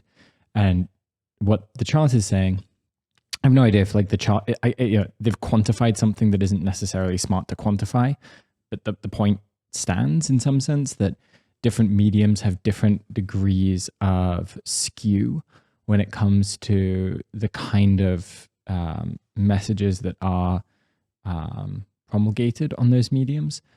And this is showing kind of the skew for traditional media versus cable TV versus social media. Oh, I see. So on the, okay, I see. So the bottom x-axis represents the views, like of the audience, far left, far right, and it's basically saying on social media you get this skewing of a lot of very far left, very far right content, versus if you looked at like newspapers or radio or something like that, it's all kind of more balanced. And then the quote is a McLuhan quote. In a culture like ours, long accustomed to splitting and dividing all things as a means of control, it is sometimes a bit of a shock to be reminded that in operational and practical fact, the medium is the message. So what does that mean? So even like the whole medium is a message thing, like what does that mean? What he's saying is that partly he's talking, part of it's like a joke about a chart like this, to say something like, oh, you look at a chart like this, and one of the ways that you can read this chart is to say that on social media, there's lots of far left and far right content, and that's what's leading to great political polarization. And if we had social media, but we didn't have that far left and that far right content, you wouldn't have polarization. That's one read that you could have from this. And the McLuhan read is something like, that's the wrong read. The point is that the medium itself has, this is my, his work is very complicated, but this is going to be my pass for this, is the medium itself is transforming the ways that people see the world and the way that they interact with the world. And the fact that the content is split between this like far left and far right is a property of the medium itself, not that that's the content that's being, shown on it in some sense. So what do you think the properties of social media are that are creating that kind of polarization? So here's some things that it could do, that could be the reason. One of the things that could be driving it is the way that it blends the public and the private spheres. And suddenly, every action that is placed, every action that people do can be made public and be brought into like the discussion, right? And so you have this private affairs in the public light kind of thing. Yeah, private affairs in the public light, and also just like a greater proportion of these like private things are being like brought to public awareness. So that's one part of it that could be doing it. Another part of it that could be doing it is what Yassine is talking about with the kind of objective function of the social media platforms. Like, how do they decide what content is going to be shown?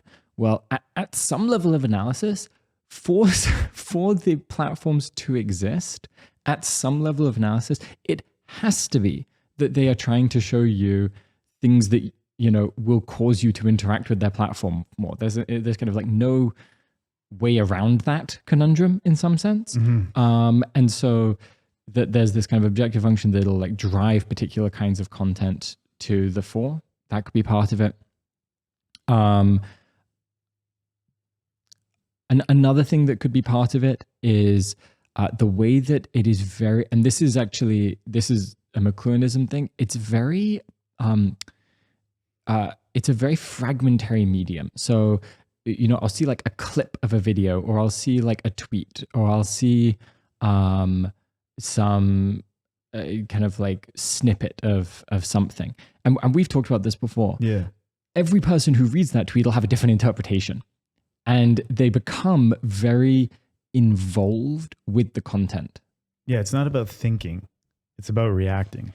Yeah, and you have this like, you supply a lot of the engagement with it in some sense, versus if you this is again kind of like a clipping from McLuhan, you would say something like, versus you sit and watch TV and like, it just bathes over you. You're not really, you're not there to like add a lot to the, thing that you're watching. It just tells you. Like a podcast is like that, you know, you kind of just sit there and the podcast just bathes over you to some degree. Yeah. And so that could be part of it. I think this first one about public and private sphere blending has a lot to do with it. And there's a lot, and one of the things that McLuhan had was he had this phrase about the global village, that instant electronic mediums are going to return us to the state of being in a global village where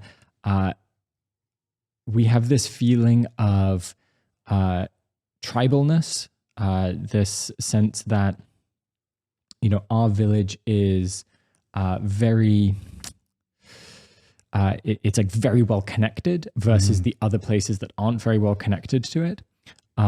You'll also have this thing where there's kind of no private sphere anymore because you're expected to have all information pumped out and available very quickly. And these two things, they can lead to this this kind of arms race with yourself of jealousy, envy, kind of anger and hatred. Like they emphasize all of the ways that we could possibly compete in a social sense. So why would that happen? You can think about it as if you're in a village with 100, like literally, like the feeling of being in a village with 100 people.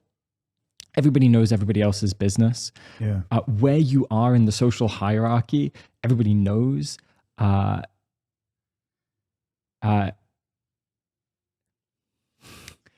broke your brain for a second? Yeah, I was trying. When I engaged with McLuhan, he's very witty. He's very funny. Like he constantly is like half making jokes and things like that.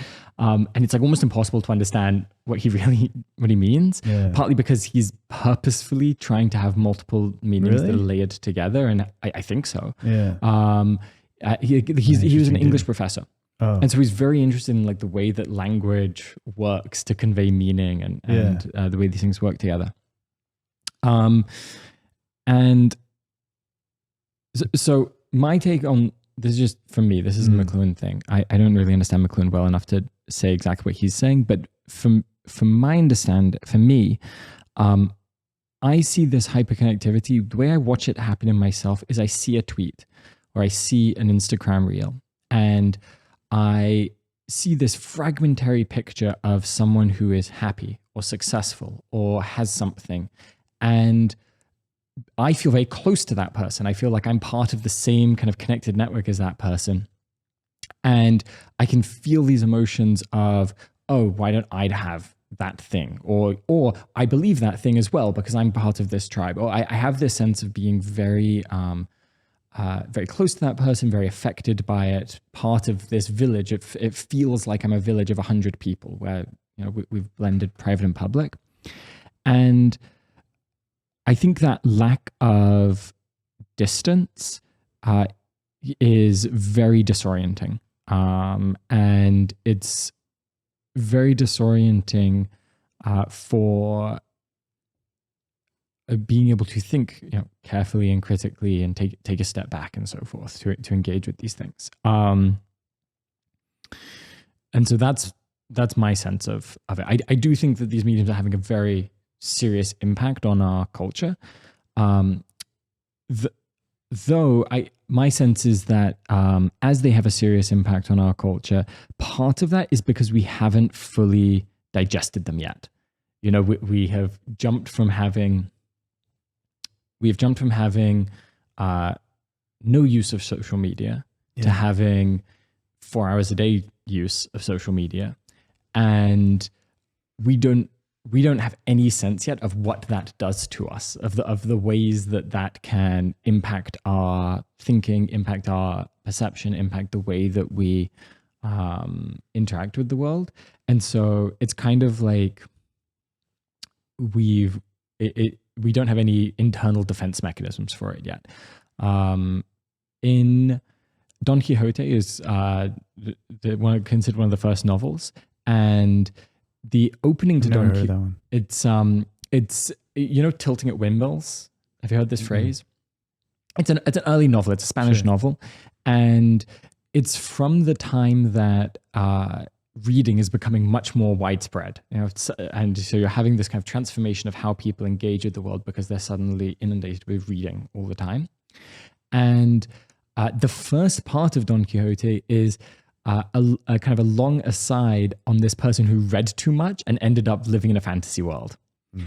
And we kind of know what that looks like and feels like and means. We know people who have like read too many books and they get just like caught up in this space of like their fantasy world that they've constructed. We kind of know what it means to be a bookish person. That there's all of these qualities of being a person that reads a lot that we have a good intuitive sense of.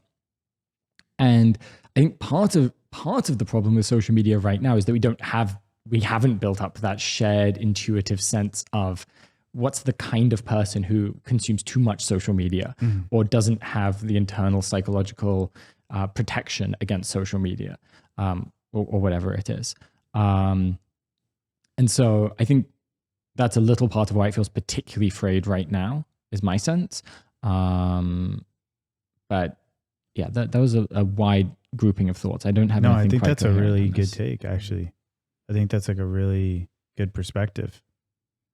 Yeah. Yeah, I think that's like a really, really good perspective. Cool. I think that I think when I'm talking to people, I just feel like there's certain people that feel it's hard to explain. Everyone I talk to, not everyone, but a lot of people I talk to seem particularly charged in some way or another. Like you made a really good point of like what are the characteristics of a person that consumes so much too much social media, and then it's like I wonder if it's just a matter of like time spent, and if it's like or a matter of like not just like total time, but if it's like your susceptibility to like believe and like break down information and unpack it.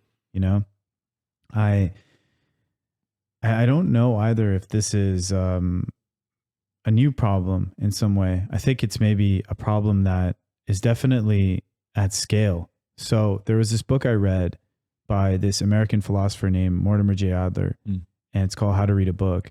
And I think it's written in like 1960 or something. And he talks about in that book, he basically, it's a really, really, really good book. And the whole book is about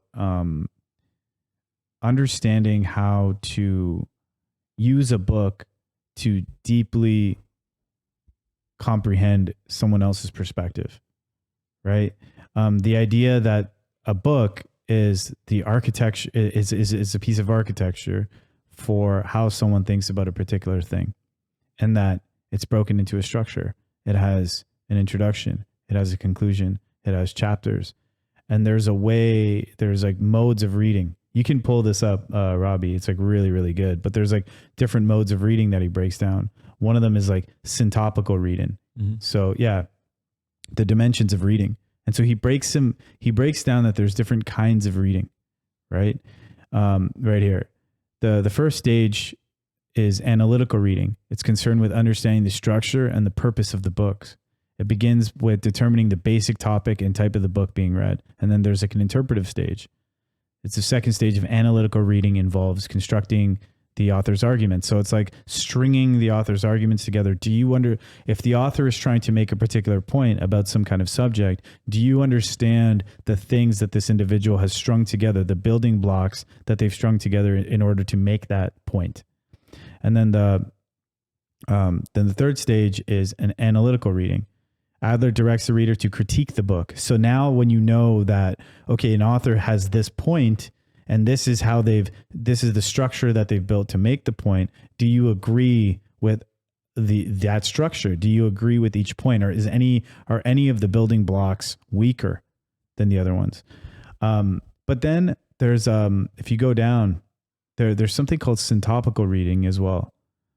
If you can search that term, syntopical, S-I-N, maybe I'm S-Y-N, sorry. Maybe it isn't covered here. It's right here. As well as inspectional and syntopical. Syntopical reading, so the ultimate goal, the last part of the book covers a fourth level of reading. At this stage, the reader broadens and deepens his or her knowledge of a given subject by reading several books on that subject. So it's like, so the first thing is like, okay, what is this book about? And this book influenced a lot of how I read now, and like what I think constitutes like good reading. I went deep on this book, and I tried to apply the whole process he was outlining to this book itself. And so, okay, you look at a book, you're like, okay, this is the general gist of it. I understand the author's objective. Then you look at all these building blocks, you construct them out. Here's the architecture of how this author is communicating their perspective. Then you evaluate that structure. How well is this constructed? Are these components good? Can I break down any of these components? Then you step back and you recognize that this structure and your relationship with that structure is one element, is like one space or one island in a broader, in a broader meta network of all of these other interrelated subjects. There's so much more to just this one thing. And if you spread out, there's other books that connect to all of these different things. Then can you read those books? Can you evaluate them in the same way? Can you understand their objectives? Can you understand their structures? Can you interact with them? And it starts to form this like network of understanding. All of these things begin to, you begin to understand a wider picture of what's happening, right? And a more accurate picture of how all of these ideas interrelate to each other. And so I was reading this book, and it was written in the 1960s or something. And at the beginning of the book, he said something like this. He's like, paraphrasing, but something like, we live in a society where, people just listen to things on the radio or they watch them on TV, and they play back the perspectives they hear like it's just a cassette. They just play them back. And this is in context of a book that is saying, try to understand the underlying structure of how someone came to a particular perspective. And he's saying that. It's like the 1960s. Oh. And I read that and I was like, what the fuck? Because I feel that way, and I do this too. We all do it. It's hard not to. You see something that's like really engaging, and it's like, in a way that really speaks to you. And it just imprints in your mind. You could just easily, like, even these memes, right? They just imprint in your mind. You can easily remember them. And I was like, man, if that was happening then, now it's just like it was a problem then. Like, he wrote the book because he felt like people were not thinking deeply enough about how to engage with ideas and perspectives and how to form opinions. And he wrote this fucking whole book that outlines a process of how to do that. And it's an exhaustive process. It takes discipline. It's a lot of hard work. It's not like jumping around reading fucking Reddit and shit. Yeah. You know what I mean? It's like because the problem with all this shit is like, you cannot see the underlying structure of how these opinions are formed. Even if it's a fucking comment on Reddit, or you've looked at all these things, you've read every single profile. The problem is you can't see its underlying structure. That's what's so awesome about books, is because with the book, you see that underlying structure, right? You have to see how someone came to a particular idea. And so I thought that was interesting, because when you look at like what's happening on the internet right now, it's like that at scale, right? It's like we're just carrying around this thing in our pocket, and we're on these like social media channels, and all they do is just hit you with these like perspectives, right? And you kind of get a feel for how the algorithm works too. If you try to like use these channels and post and get views and stuff, you can see how they work. If you can play to it, right? And so it's this kind of like continual feedback loop, where if you want to gain from that channel by getting attention, and if the attention is a currency that governs like our society and whether you can do certain projects and all this kind of stuff, then you start playing to it. And it's just this fucking crazy feedback loop, right? Where it's pretty nuts. Yeah.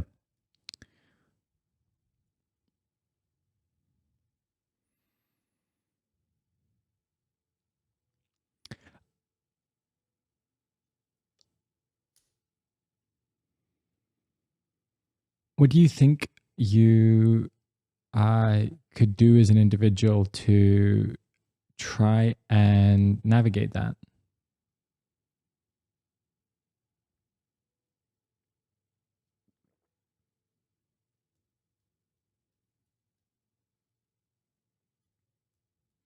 You have to prioritize direct experience. You have to prioritize that. You have to have that as like a strong value. That has to be the value. That has to be your number one value. It's got to be like 80% of it. If you're like, I know that's hard, but I think this is one thing that's like a value of like, just like anyone who like works on like documentary or like anything like that, right? It's like, you have to go and talk to the people.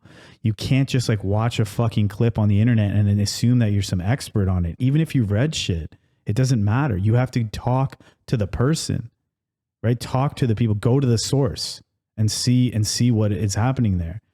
You know, you can't, you have to default to the perspective that if you're seeing something online, it's not a full representation of what's actually happening.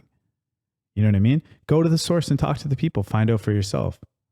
That's what I think, but I don't know if everyone's going to do that, but I think that's, and even this idea, even if this idea of like the, you know, engaging with like the book that Mortimer J. Adler's saying in that way, it's the same thing.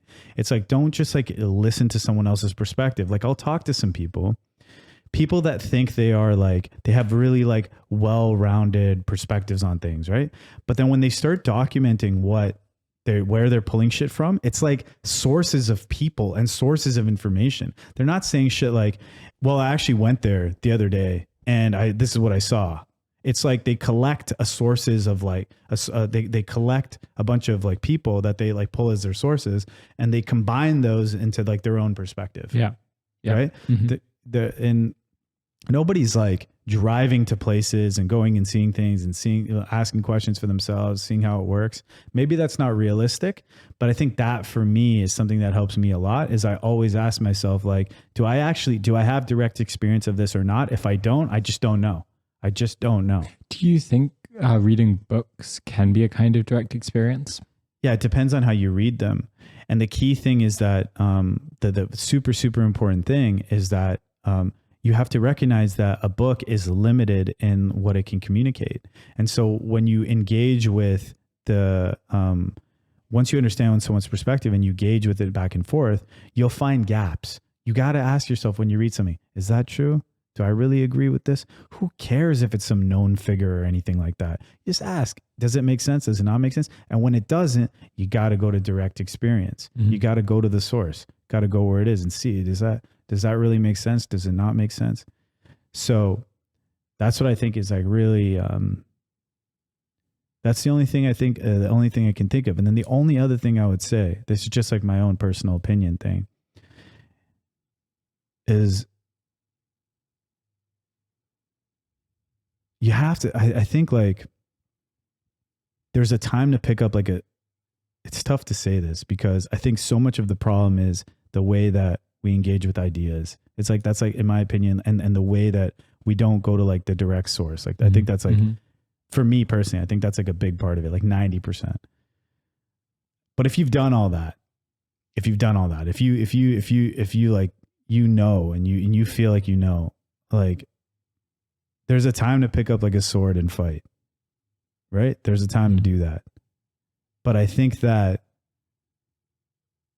you got to really make sure that this is the right time. Like, I think you have to default to fighting for like peace. Mm-hmm. You know what I mean? Yeah. Like you got, like, that's the default.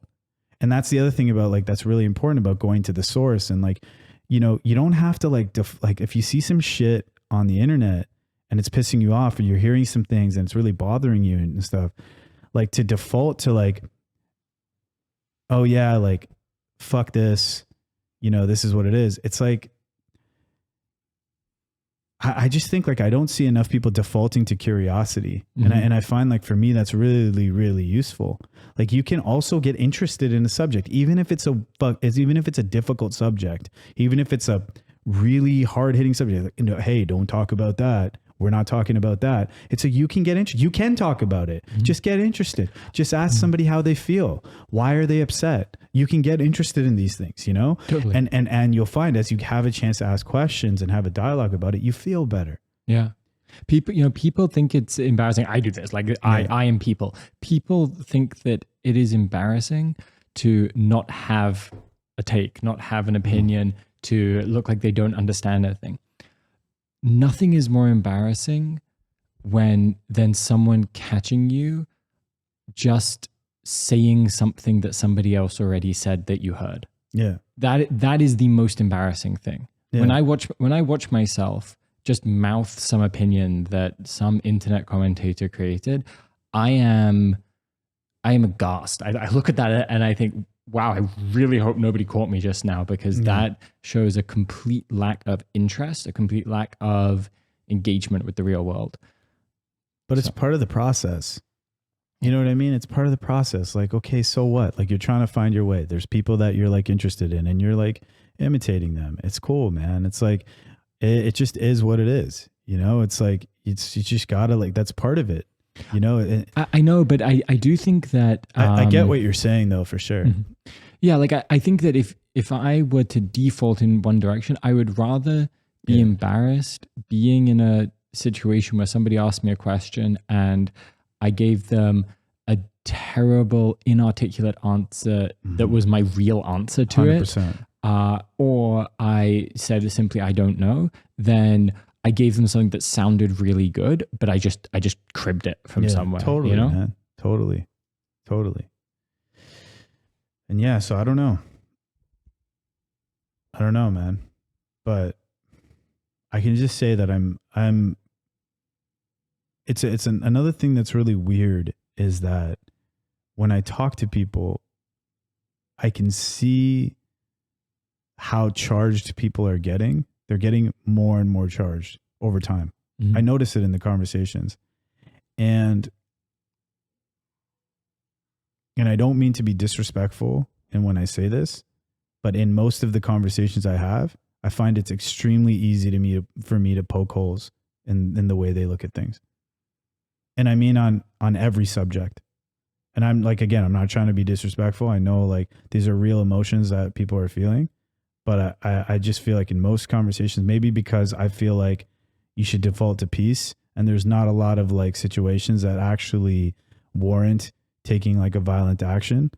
You know, I'm not just talking about like the Charlie Kirk thing. I'm talking about like in general, like I'm just saying in the last little bit, like a lot of what I'm seeing, it's like so much of what they're feeling is based off of like, I feel based off the content they've consumed on their timeline. And for better or worse, like I feel like I'm very driven by like what I have directly experienced. And I know that's a limited view too. There's a limited view to what you've directly experienced, right? But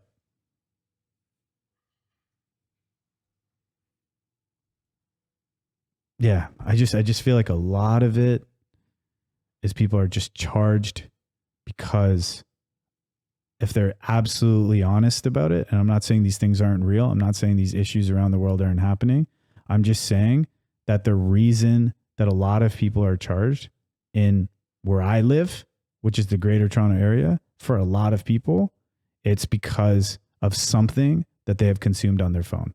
That's all I'm saying. You know, whether these issues are real or not, that's all I'm saying is the day-to-day experience for a lot of the people that are charged about a lot of things right now is because of something they've consumed on their phone. Yeah. You know what I'm saying? I know exactly what you're saying. Well, and it's a thing that they've consumed on their phone that is momentary, fragmentary. It doesn't have the qualities of the kind of things that could actually transform them as people. And what I mean by that is, you know, you read a book, you read How to Read a Book, and you really read it by Adler, and by the end of it, you're like a different person. You know, you see the world in different ways. People engage with this. Like I scroll through my timeline and I look at these things, and I am the same person, just really riled up. Yeah. You know, I haven't learned anything. I haven't actually like come to see the world in a more holistic way. I haven't matured.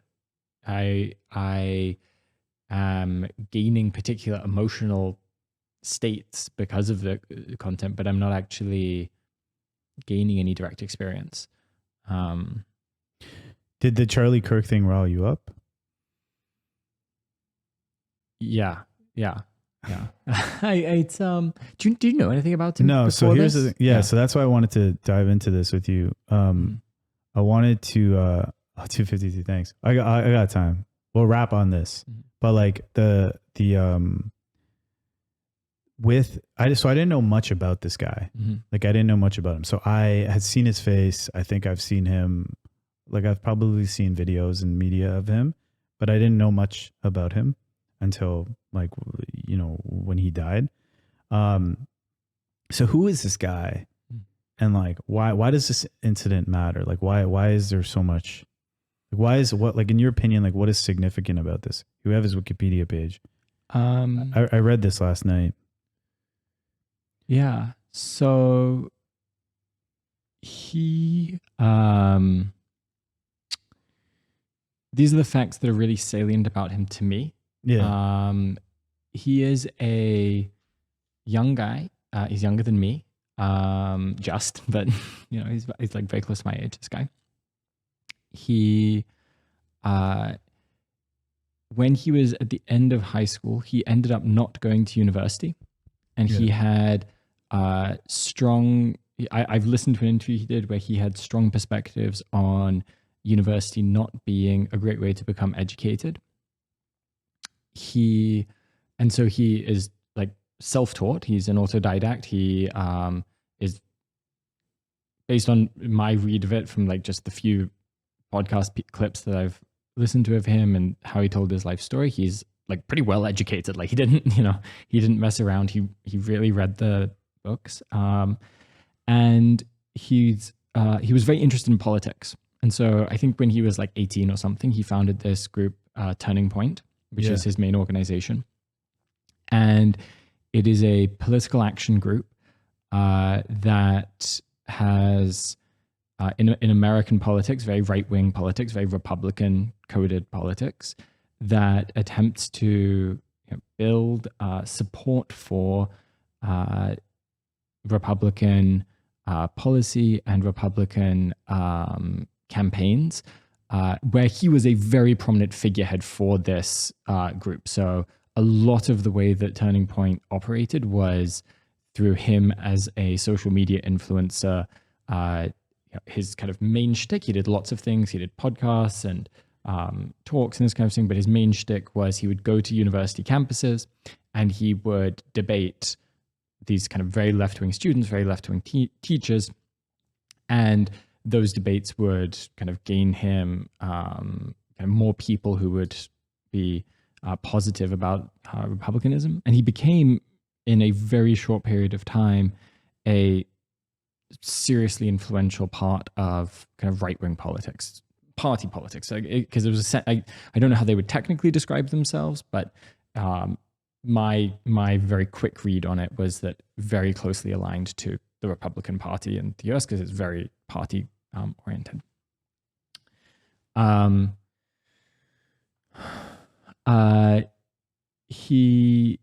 And then the other salient, I think the thing that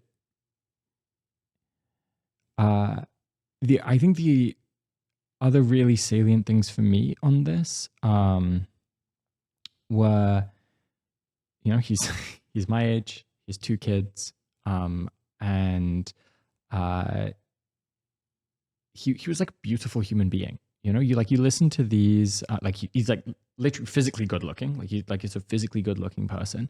And then you listen to the way that he like talks and the rhetoric and his ability to speak and be articulate, just amazing. We talked about Lee Kuan Yew and how like the aesthetics of him was a huge part of what this guy is amazing. The aesthetics of it. Yeah. And I haven't seen anything he's done, but yeah. And it's very right wing. So you can both dislike political aesthetics in general, and then you can be very against his particular politics in the specific. But if you just look at like the his ability to speak and so forth, it's it's really beautiful. And so that's like the super salient stuff. And then the other salient thing is that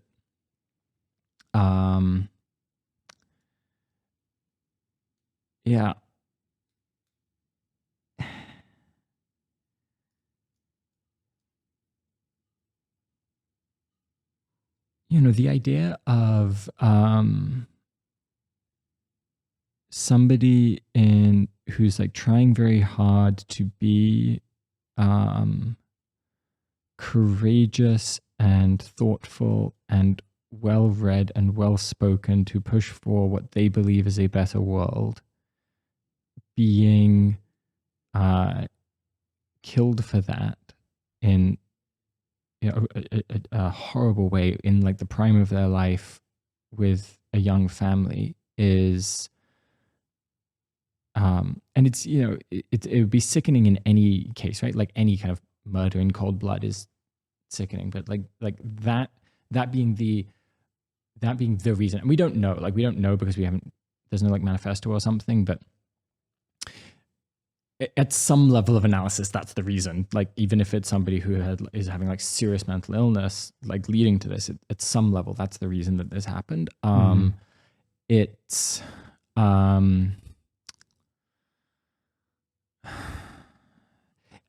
not something that I grew up with or had to experience ever growing up. Right.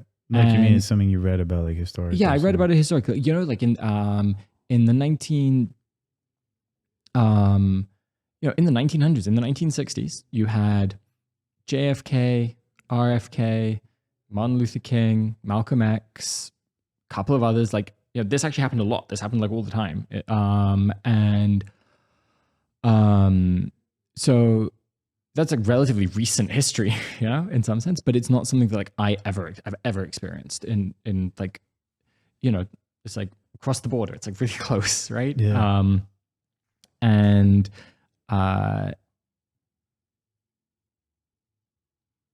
I guess violence like that is very. I am the kind of person where I would be very scared that if that were at all commonplace, I just wouldn't speak about anything, right? I wouldn't have the courage to speak about how I thought the world could be a better place. Like I would just be the kind of person who just shut up and stopped talking because I'm like, wow, I would be just too scared. That makes sense. And that is not like, I'm not like proud of myself for being that kind of person. I would At like least to be the you're kind being of person honest. who'd be courageous about it. Yeah. But I also think I'm like more motivated than the average person to think that speaking about ideas to try and make the world a better place is like a good thing. Yeah. And so that is it was really scary. Like just really, that's really scary. And then obviously it's also just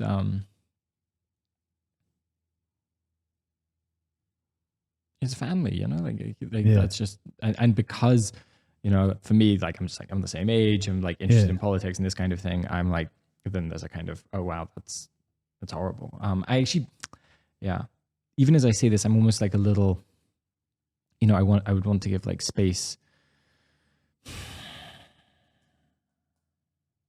Yeah, talking about it very close to it. Maybe, there's a lot to that. For sure, man. Yeah. I think, it's interesting. I think the dynamic of what you said about like, hey, if someone is going to like, if you're going to act violently towards someone who's like speaking out like that or whatever, right? It's like sharing their perspective publicly like that. And you would be, hesitant to do that if like that became like a general norm. I think that's a really interesting pattern because, it goes back to what you were saying about social media as a medium, right? Which is that it's this thing where you can like participate, it's this thing where you can like broadcast. It's really interesting. It's just interesting. It's just like this interesting cocktail of different things, where if you're moving towards more like violence, where, if you're just gonna like, it's just weird. It's just weird. You have this medium that, you can very quickly consume perspectives without fully being able to validate if they're true or not, and understanding the underlying architecture, the underlying reasoning that built up to that perspective. You can just consume them very quickly, and they're personalized exactly the way you want them. It's not like just watching TV or listening to the radio where a single person is broadcasting a perspective. These are personalized. You can see characters that look like you, right? That resemble the same journey as you, and they can share. If you don't like that character, if that doesn't speak to you, there's another one that looks just like you, that talks like you. And we have these personalized perspectives and all of, you know what I mean? And we just adopt them and we take them. And now if that begins to like separate us or separate the audience, and then the way to engage with the narratives that you've adopted is through violence. You have this separated audience that engages through violence. It just seems like a very weird clusterfuck. You know what I mean? So, yeah. It's an interesting time.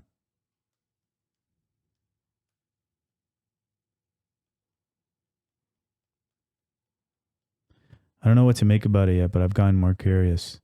I'm not in like a one side. I'm not riled up in the sense of like, I obviously, of course, like, you know, his family and like all this kind of stuff that hits. A lot of people die who have families. So I recognize that too. Right. I think it's super fucked up, obviously, to like kill someone because they're just like, you know, you just don't do that regardless. Right. There's like, I think, violence is going to keep creating more violence, man. So that's something that you always have to recognize when you engage in that action. It's like I said, sometimes it makes sense to pick up a sword. You got to fight for whatever reason. Sometimes that needs to happen, but you got to know when you pick up a sword to fight, that it's going to create more violence.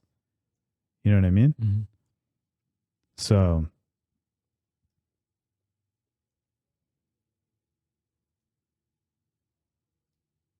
I just don't ever recall a time where like so many people are like charged. And I think it's like, I think we need to move away from people being charged, and we need way more people that are curious. Mm-hmm. You know what I mean? And I know exactly what you mean. We need way more people that are curious and way less people that are charged. This sound really silly. The main thing this makes me think is, and I've been thinking this for a while, but the main thing this really makes me think is I need to spend like more time reading books. What? The main thing this makes me think. Really? Yeah. Isn't that all you do? No, I don't read that much. What? I don't read as much as like I think I. What I mean by that is, if I'm spending,